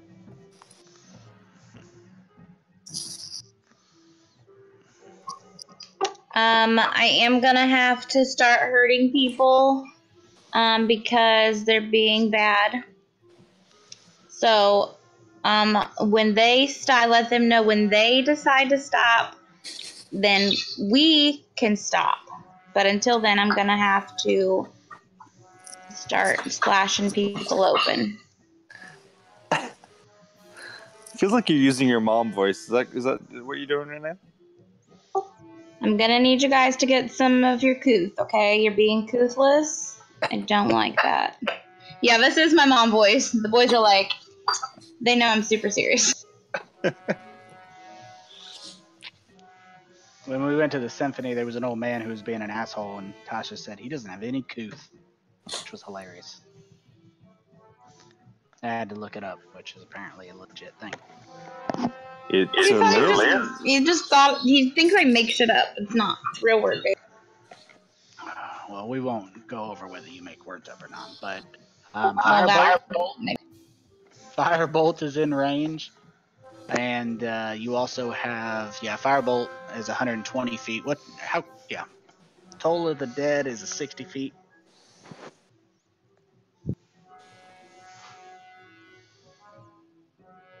It's your call. Take your time, no hurry. Ooh. I mean, I'm feeling a little rushed. Oh, I'm just trying to give you information. Kablooey. Couthless. Boom. Little flexible casting action. And then that I will end my turn with let's just be friends. It hurts me more than it hurts you. You're hurting my heart. So, real quick before we do that, that was the first spell to hit them. Let's see. Okay, so I had to pull that up. That was pretty good solid hit. All right, so Yuck with his bow, with 80 feet of range, he would rather stay back here and kick loose an arrow and miss. But I mean, there's something to be said for consistency. True. He's consistent no matter what. So another firebolt. Oh!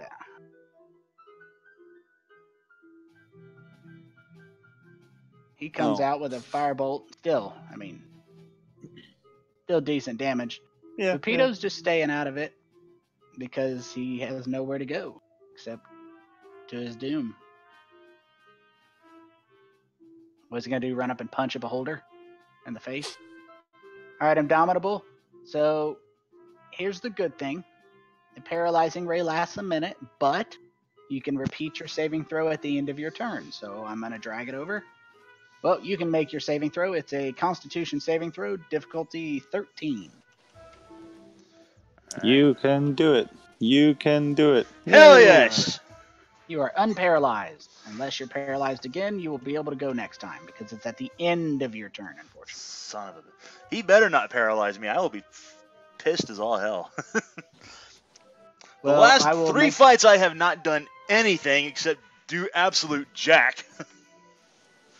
Well, right now you're tanking. Right now you're tanking. It's all good. Yeah. I'm keeping my party safe, so, I mean, you know. All right, so putting us at round 3, Rolen the spider charges over this way. There we go. Getting Kosjurkis up here too. And he gets over here and takes a bite at this spectator. Somebody get close. With advantage, nice. That would be courtesy of Ophelia's guiding bolt. So he gets minimum damage, but let's see what the spider gets as far as poison. And it fails his poison and takes 2d8 acid damage. 2d8, nice. For 14 damage. Look at that. Ophelia and the spider working as a team. That is a hell of a hit. Look at that rolling up there. I'm just going to say Ophelia and the Spider sounds like a name of a children's book almost. It should be. If it's not, why isn't it? Alright. Fargus, with his hand crossbow, kicks loose. Disadvantage and misses. While Spiderbait is staying back with a short bow. And he scores the first goblin hit of the campaign. Yay! Doing 6 damage to that son of a bitch. And Jimjar is still moving slowly. He can only move 20 feet. Sorry, 25. It's actually a difference of opinion. He is under the impression he is stealth. Agile Smoke, you guys are closing in. Also under the impression that I am stealthed. I'm going to go 5, and then, what is that? Hold on. That never happened. Anyways, I want to go to, like, there. Okay. Oh. Did we lose it? Here it is, again. No. How about this? How about I scoot you right there? That's fine. Yeah, that'll do. Thank you. Oh my gosh, okay, a little bit more. Basically, pop out from around the corner, take a shot with advantage, I'm hoping. Because I'm stealth, yes. You are. Yes. Shit. That's bad luck. Okay, and then with the rest of my movement, get back over here. And hide again. Wow, the rolls. All right. So for future reference, that 11 is not sufficient. So next time you are not stealth. There you go. But I feel like I am. You feel. You do. Yeah. All right. The player knows the role, the character doesn't. The spectator tries to and succeeds in hitting Jimjar with a necrotic wounding ray, hitting him dead in the chest, taking him dealing 19 points of damage. Ouch. Its second ray is at Indomitable Spirit, and you feel your limbs start to stiffen, but you resist it. Hell yeah. All right, Ophelia, that was a good hit. You might need to. I think. Did you use your flexible casting for that? Yeah, so I'm out of level 1 spell slots. Well, there's always cantrips, right? There's always that.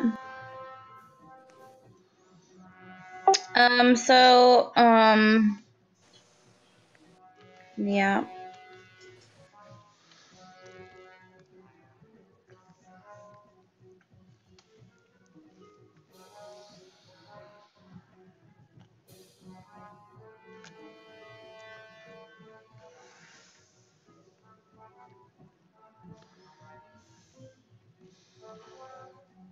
I'm just looking at my spells, guys. Sorry. No problem. It's okay. No worries. Shit, Alex played. Alex came in, I think, like level 7. Yeah, and that's just an understanding. I mean, none of you guys who have spells never feel rushed. Any of you, because you guys are starting over with new characters.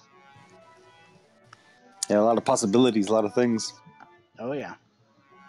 So can I do the toll of death? How close are you to the creature? 60 feet. Yeah. Yes, you can. What is that a saving throw? It is. It gets a saving throw, I believe. What is that though? Wisdom? Yes. So for this one, Ophelia, since this is a fairly new spell, on your sheet you want to use the dice first on it, like drag or drop or however you do it. And if it fails, which it did, so Haha, nice. So you notice you have 2 damage right there. So you can ask me or look. If it's damaged, it gets the second one. If it's never been damaged, it gets the first one. And this creature has been damaged.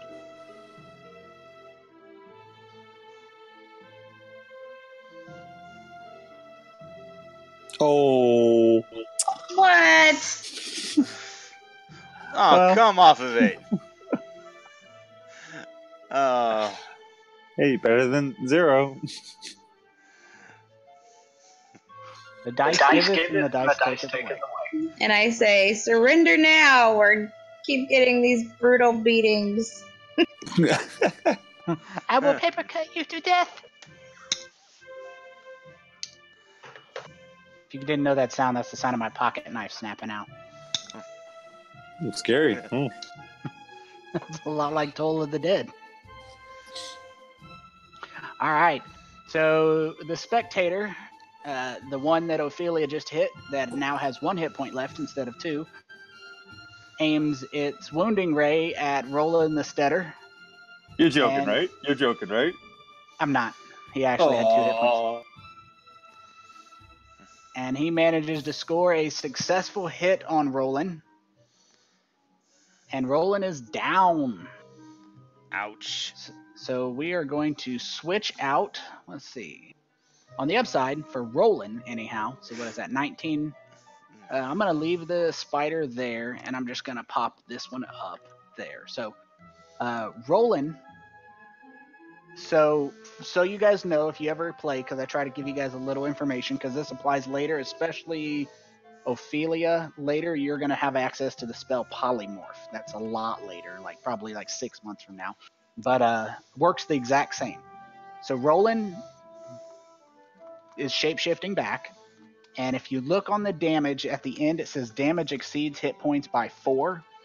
So Rolen only takes damage that exceeds the hit points. So Rolen's going to come into the battle with 4 hit points taken. So he has 4 damage now and that happens to you. That's something that Alex was really a big fan of, turning people into monkeys. So the only damage that carries over is that damage that exceeds.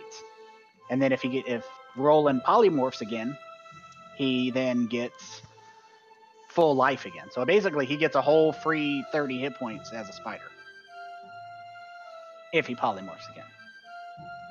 But the spectator aims a paralysis ray at Rolen, and Rolen fails and is now paralyzed. So he hits Rolen, wounds open up, he is forced out of the spider shape back into the Furbolg shape, and as his form solidify into his Furbolg form, he catches a light blue eye ray in the chest, and he is paralyzed. Savage. And Yuck over here doing an intelligence check to tell if he knows. He is not smart enough to realize that the spectator on the left is more damaged, so he is going to continue firing at the one he has been firing at. And a natural 1 means that he is going to be equally useless. So Kosjurkis has 2 level 1 spells left. He can Burning Hands, which is a saving throw, or he can Firebolt Acid Splash, which is an attack roll. Acid Splash is a cantrip, isn't it? Both of them are, yes. Okay. Burning Hands is not. Okay. I would suggest just going ahead and sticking with the cantrip, because that thing's only got, 1 hit point left? Yeah, I'd suggest just sticking with the cantrip. He's not within 5 feet, right? No. Okay. I just dropped him right where he was. So, attack roll. Firebolt. Here we go. Pew! He missed. Damn it! So, unfortunately, these are baby beholders. If a spectator makes a successful spell throw or a spell attack misses, the spectator can choose another creature, including the spellcaster, it can see within 30 feet, and redirect that spell. So the Firebolt spell goes flying at the spectator. The spectator uses its magical essence to curve the Firebolt around the spectator, and it goes all the way around and then flies at Rolen, who is paralyzed, of course. Oh. And the Firebolt spell hits Rolen for 5 damage as the spectator redirects your own magic back at you. Okay, then. That's not good.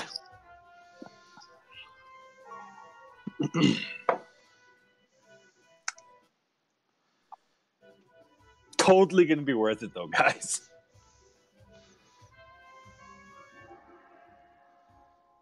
All right, totally going to be worth it. He says, Shushar's trying to get there. Indomitable, round 3, you make it into combat. Finally. You're on the same vertical level. What you got? I hit with my quarterstaff. Well, I attack with the quarterstaff. Not to be outdone, flurry of blows. Ooh. Flurry those blows. All right. Okay. That's 1. Outstanding. And look at this. Second. Fuck. Damn it. Ugh. You know, Good try. he's bobbing and weaving. Yeah. Float like a butterfly. Float like a balloon. Sting like a bee. Yeah. Is that how that goes? It is when you're a spectator. Gotcha. Float like a beach ball. Sting like a bee. Acid damage dagger he's bringing up here. Stool. I mean, you guys were far away, unfortunately, so this is the best he can do. They're trying, and Stool is already slow, but he's on his way up here. Rolen the Spider is not Rolen the Spider. Actually, did I? I guess let me bump him up. Let's get up to Rolen. All Rolen gets is a saving throw, so that's perfectly fine. I'm managing the players here, so please be patient. No worries. All right. Wisdom. Paralyzing is Constitution. And he is no longer paralyzed. But he's burned, and he's not happy about that. So there's that. So Fergus, with his 30 feet of movement, but knocked down to 15, unfortunately, he is intelligent enough. He's not a goblin. But he is smart enough to know that trying to hit the one that's damaged, whether he fails or not, is preferable to having them attack again. So he takes a disadvantage to use a tactical, hopefully successful attack, and misses. But he tried. And Spiderbait scores a hit. Look Yeah, at that. Spiderbait. Hell yeah. Spiderbait gets the first spectator kill. Stole that kill Spiderbait. right out from underneath everybody, like a little kill-thieving bastard. So he is going to move, taking a running start. He gets 60 feet as he slides. And Jim Jar, not stealth, although he tried. That's his 10 feet, and that's all he can move in one. Otherwise, he'd try to flank. So he comes up, trying to get in here with his dagger. Nice. And he is definitely going to use that sneak attack, dealing 14 points of damage. Damn. Beauty. So I'm gonna run out, and I'm also gonna use my cutting action to dash. So that means I still have an action. And with that action, I'm going to attack with my dagger. Advantage, because I'm flanking, correct? That is correct. Ooh, very good. So, stab. Hell yeah. Look at that anger. Ah! Beauty.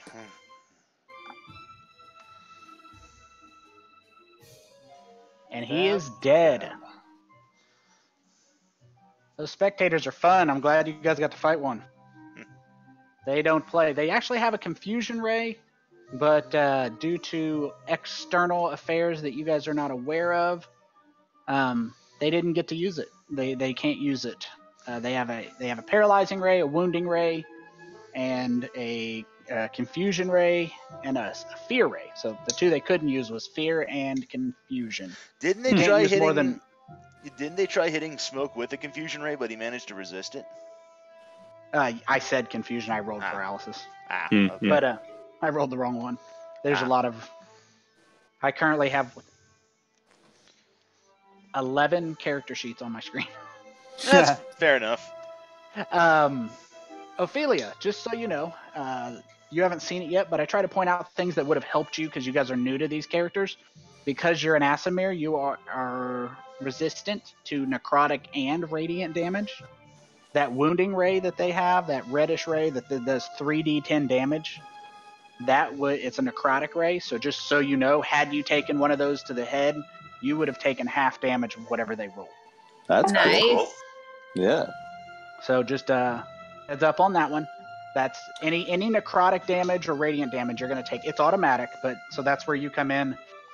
So that's kind of your, like, you got the cats that can move fast on the spider webs, but you can take half damage. So everything balances out. Well fought. Let's go ahead and take a break because I do have to take a leak. And then we'll pick up with this piece of information. Now that you guys are up here, you can see a treasure chest hanging from a spider web about 200 feet below. And I will see you in 5 minutes. All right. I am excited.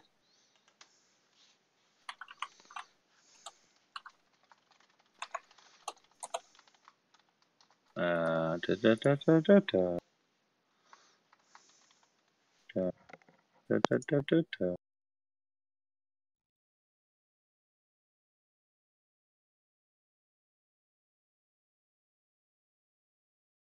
Nice.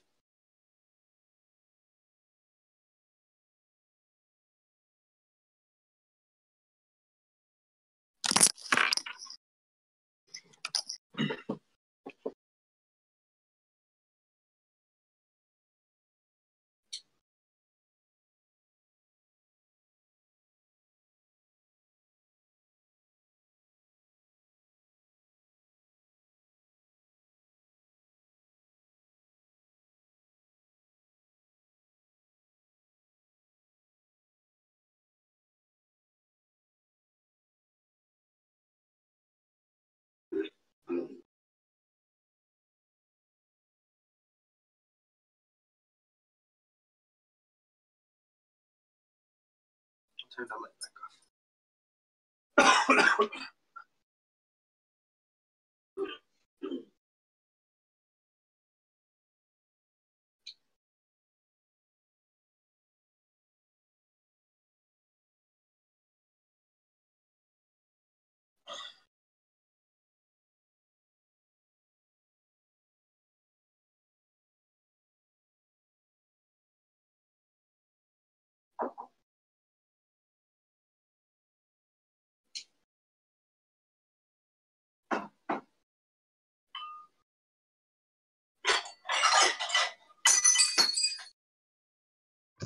That did not sound good.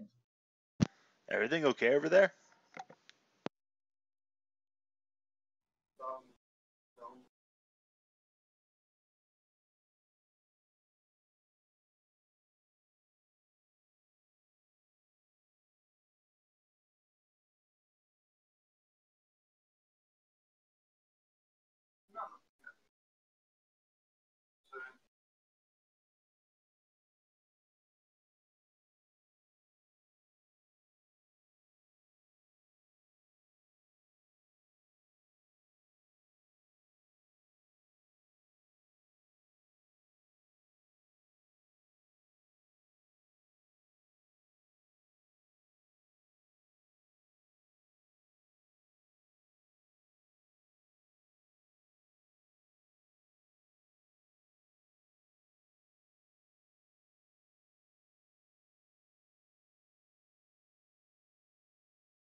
Oh, I'm back.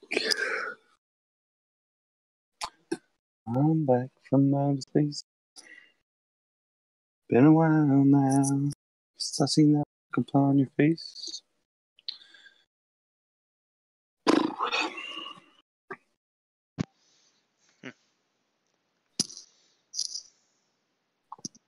See, that didn't go so bad. It could have been worse, but yeah. Nobody died. Still the quickest route. And we're definitely about to get something.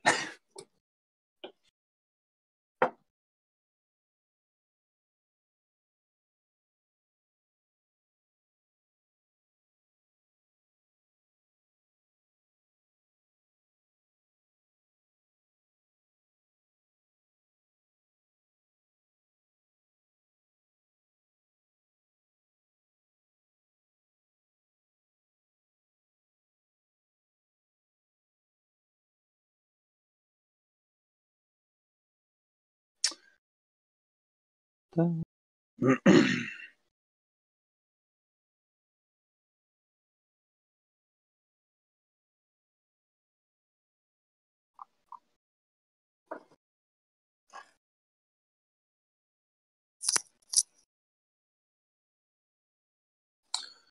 boom, boom, boom, boom, boom, boom. Bum, bum.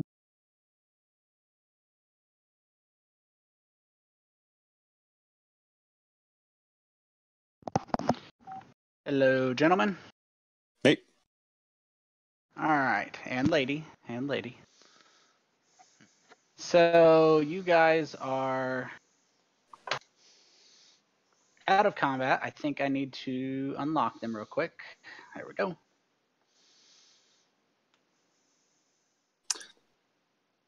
I just did the percentile rolls to see if I'd get the crossbow bolts back.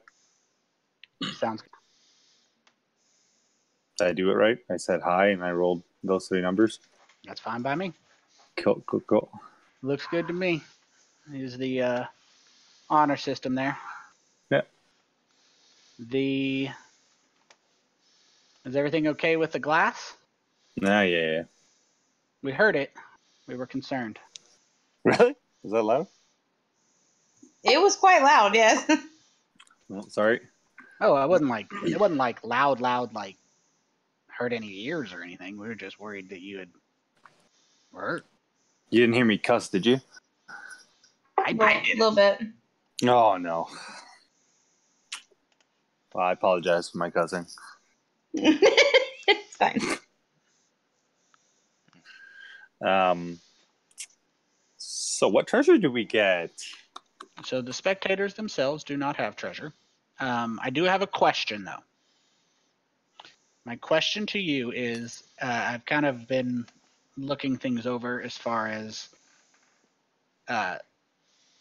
different opinions on this. When it comes to treasure, there's two ways I can do it. So there's the ways we can do it. If when you get treasure, and it's actually something like magical or something like that, most of the time in the book it says something along the lines of random treasure off table A, B, C, or D. I have those tables in the game because I have the books in the game. So would you guys rather me pre-roll it or let you guys roll it and get what you get?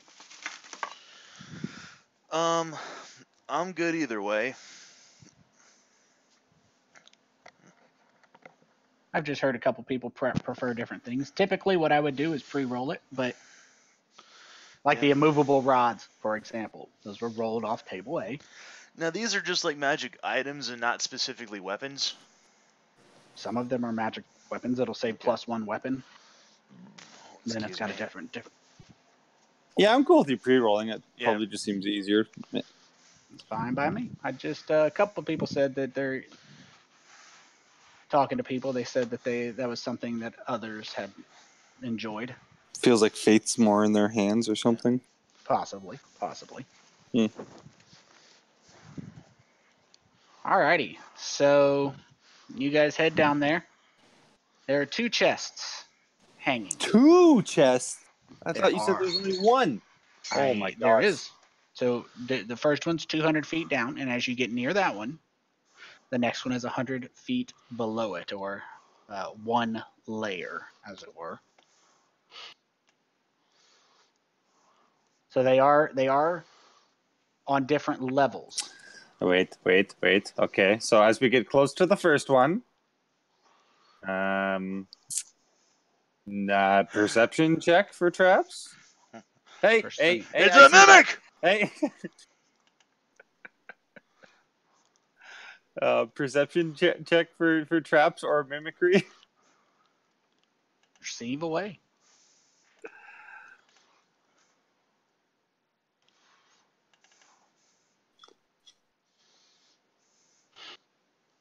It appears to just be a straight, regular chest.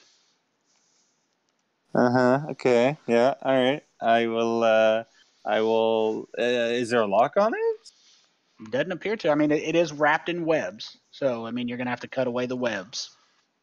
Oh, okay. Yeah, I'll go up and I'll cut away the webs and I'll get at it. Yeah.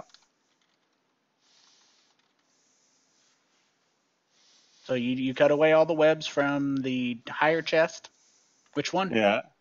Or are you going to the bottom one? No, the higher one. Yeah. Okay.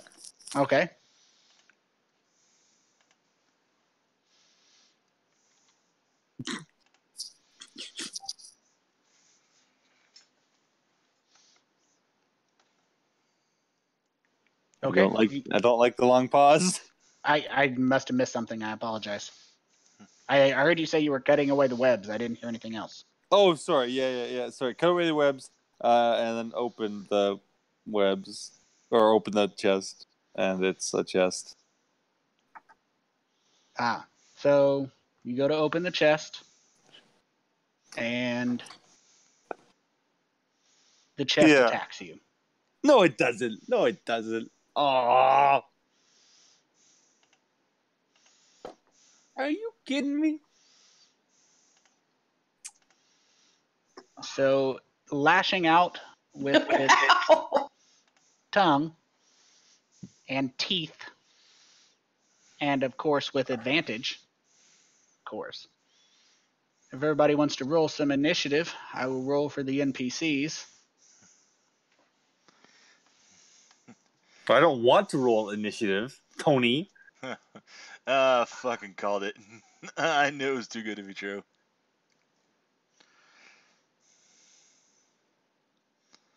The Underdark is not a friendly place.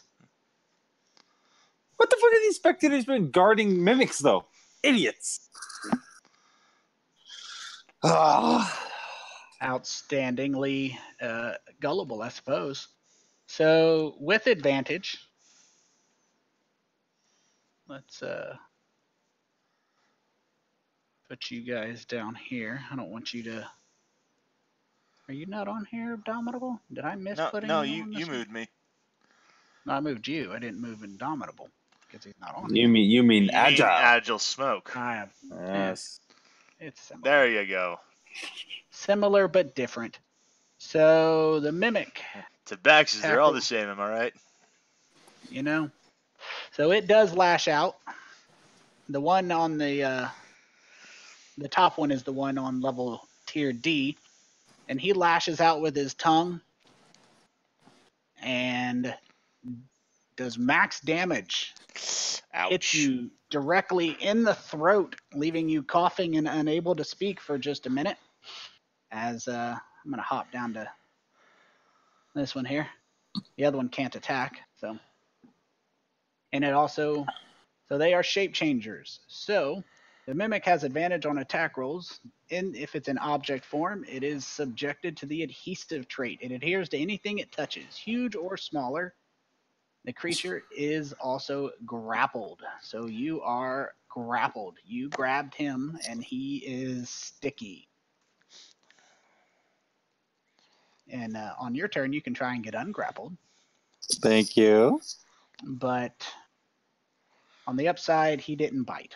So here we are, stuck in the middle again with you. How do I break a grapple check? Can I use dexterity instead of strength, or is it just strength? I will let you know. I'm going to pull that up real quick, just because I've always been paranoid about grapple, personally. I don't know if you guys played any D&D 3.5, but grapple was like insanely complicated in D&D 3.5. So I always double check grapple just in case I am forgetting how it's done between editions. So if you are grappled, you can attempt to escape. I just have to find out how. So I'll pull that up. I have it pretty easily accessible. All right. But on your, oh, it is your turn. Mm-hmm, So yeah, go ahead and do an acrobatics check. Acrobatics, yep. I'm going to pull it up just to be sure. But Ba-ba-ba. it is an acrobatics or athletics, your choice. Cool, acrobatics, yep.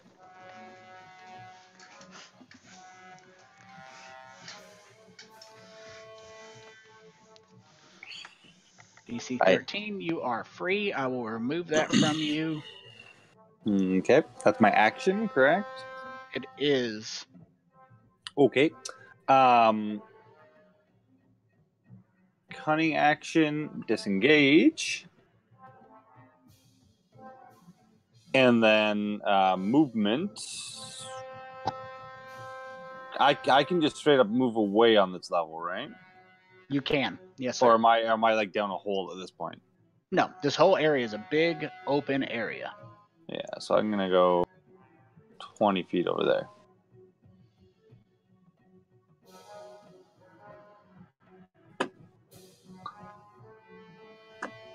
All right, and that'll be my turn.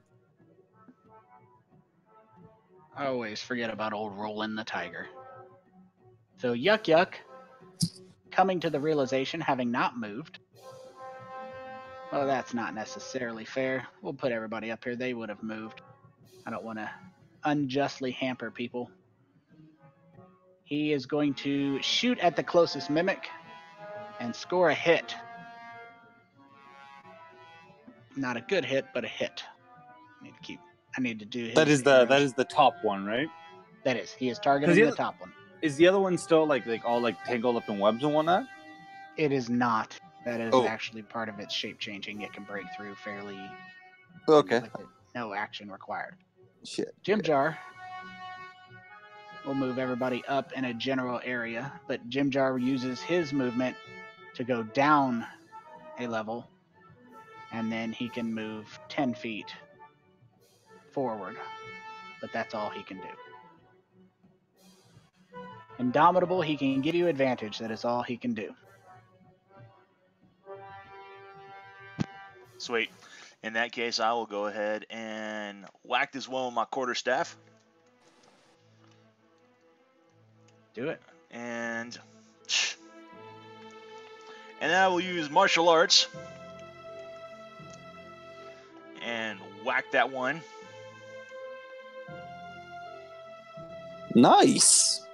And that does it for me. Alrighty. Old Fargy.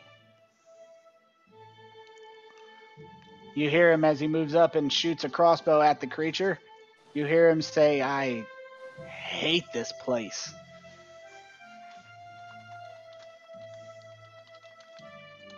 Still moves forward his 10 feet. And then goes down a level.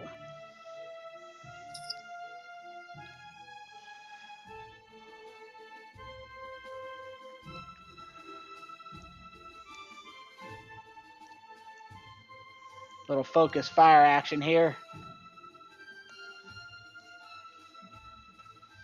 Mimic like it. 18, with his movement speed, moves up around a level. And he tries to bite Indomitable Spirit Ouch. and misses. Haha. Rolen, Nice. having been injured, and he is not going to go too hard and use his shape changing. I'm going to make that decision because he needs it to travel. He is going to cast Produce Flame, which is the Druid cantrip, because I don't know how he built him, and it is easier for me. And he is within 30 feet, and he does produce flame damage. Nice. Look at that. Nice, solid hit. All right, Ophelia. I heard you laugh when you saw the jet. That was entertaining. That was the sound of your. Did you happen to see the picture I threw in the Discord? I did, Mm. but I haven't looked at it in depth yet. Okay. No problem.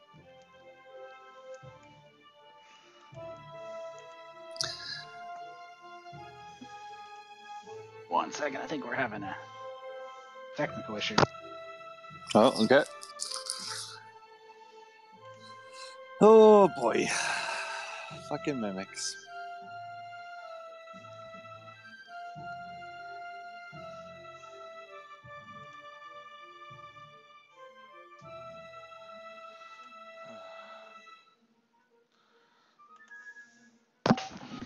Issue resolved.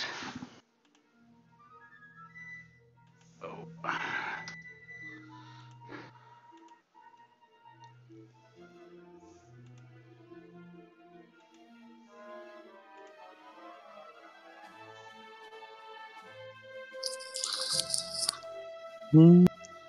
Let's go, Ophelia. Let's go.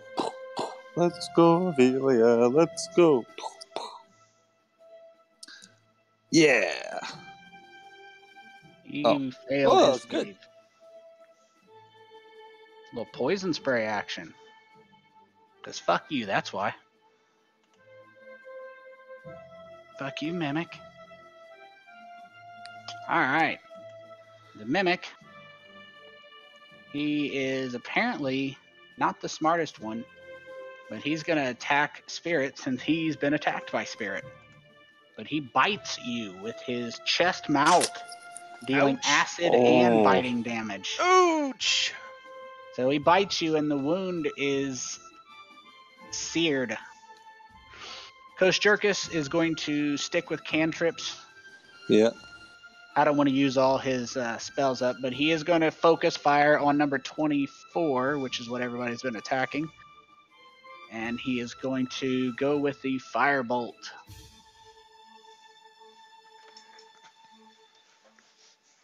Lupido, I mean, he didn't have a whole lot he can do, but I mean, he can drop down a level for now.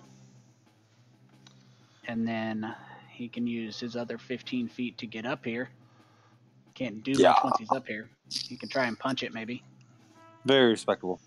All right, Agile. Cunning action to hide. Okay.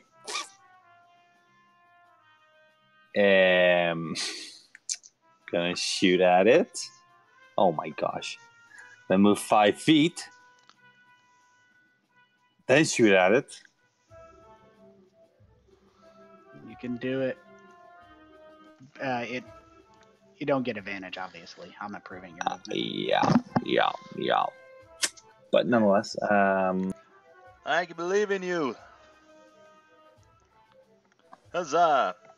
yeah, no sneak attack, but A hit's a hit, you know. still max roll, nice. And that's gonna be my turn.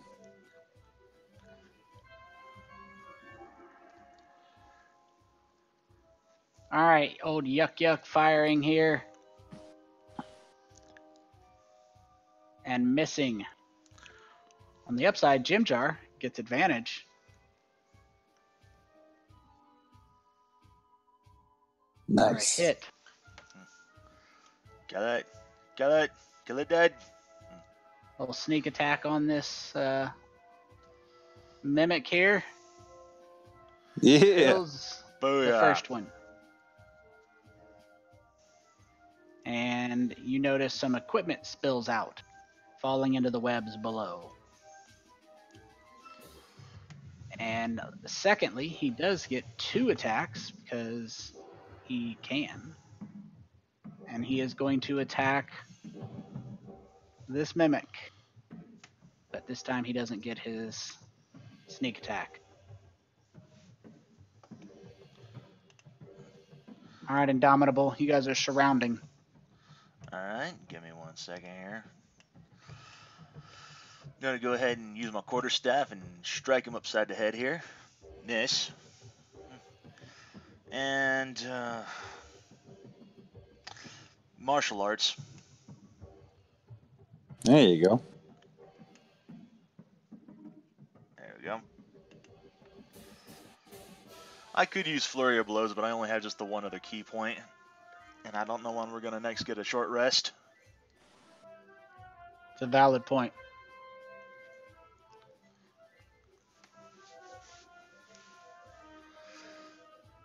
Maybe All hopefully right. we'll level up after this.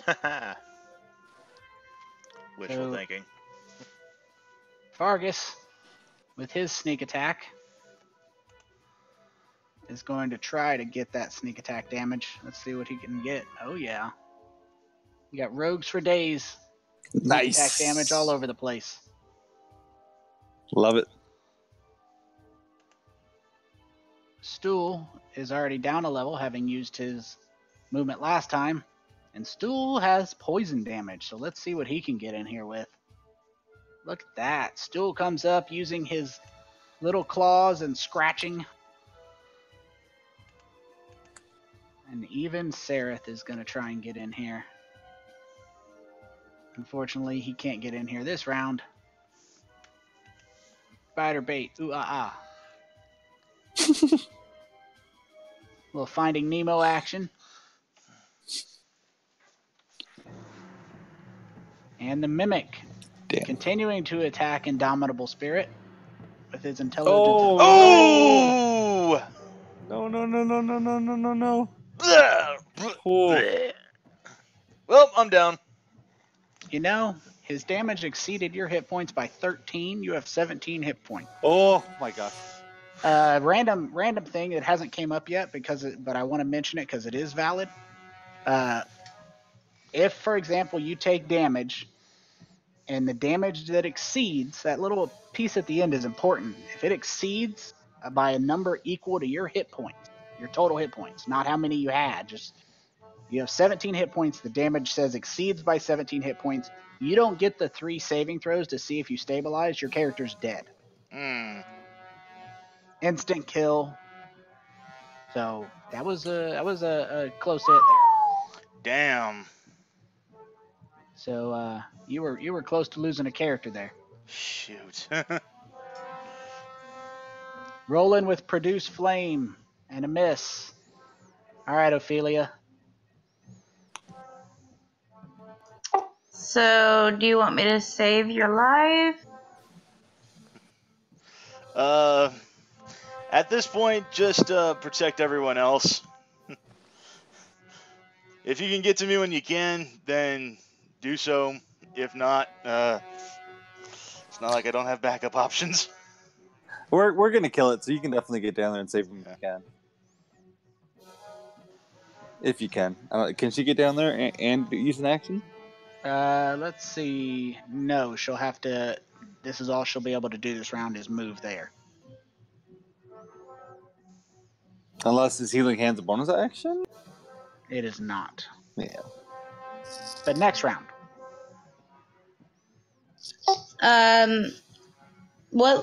So I can't attack that thing either? No, all you can do is move. Okay. Unfortunately, this round. And Kosjurkis, He's about to kill it. one can hope. We shall see. The mighty With a mighty miss. He tried, though. And Bupito Is with about his to kill it. punch, With advantage? it would be advantage. Good catch. I did not. But I rolled an 8 both times. Pedo. You can only punch something so hard. There we go. But you'd get you could flank either way. Oh, I'm Oh, shooting. you're staying though. ranged. Yeah. But so ranged advantage, right? 23 stealth check. Oh yeah, absolutely. Yeah. Oh, needed it too. All right. No more. Stop hurting my friends. All right. All right. Yuck. Miss. Jim Jar. Can put out some punches. With some He's- sneak attack damage and everything. Yeah, he's got this. And Jim Jar plunges his dagger into the eye of the now clearly living chest as equipment also spills out from this creature. So, well done. I was wondering if you guys were going to get suckered in. For the record, you just couldn't see it. I mean, it's just, you couldn't tell. Mimics are what mimics are. Next time we'll see it. Next time. I mean, that's fair.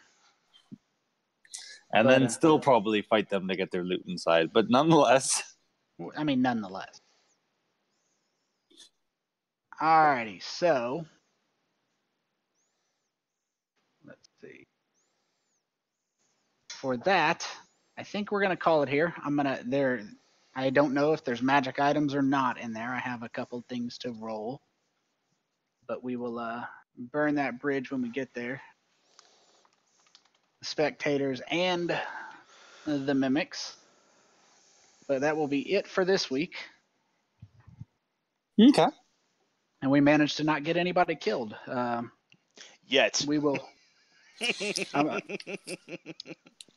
Uh, We'll wait till next round so there's no confusion on who healed who. We'll just leave it right where it's at, and we'll deal with the healing next round because obviously they're not going to let you die. Appreciate it. All right. So I will see you guys next game, and have a good week. All right. Thanks, guys. Yeah, thanks everybody. Have a good See one. you later.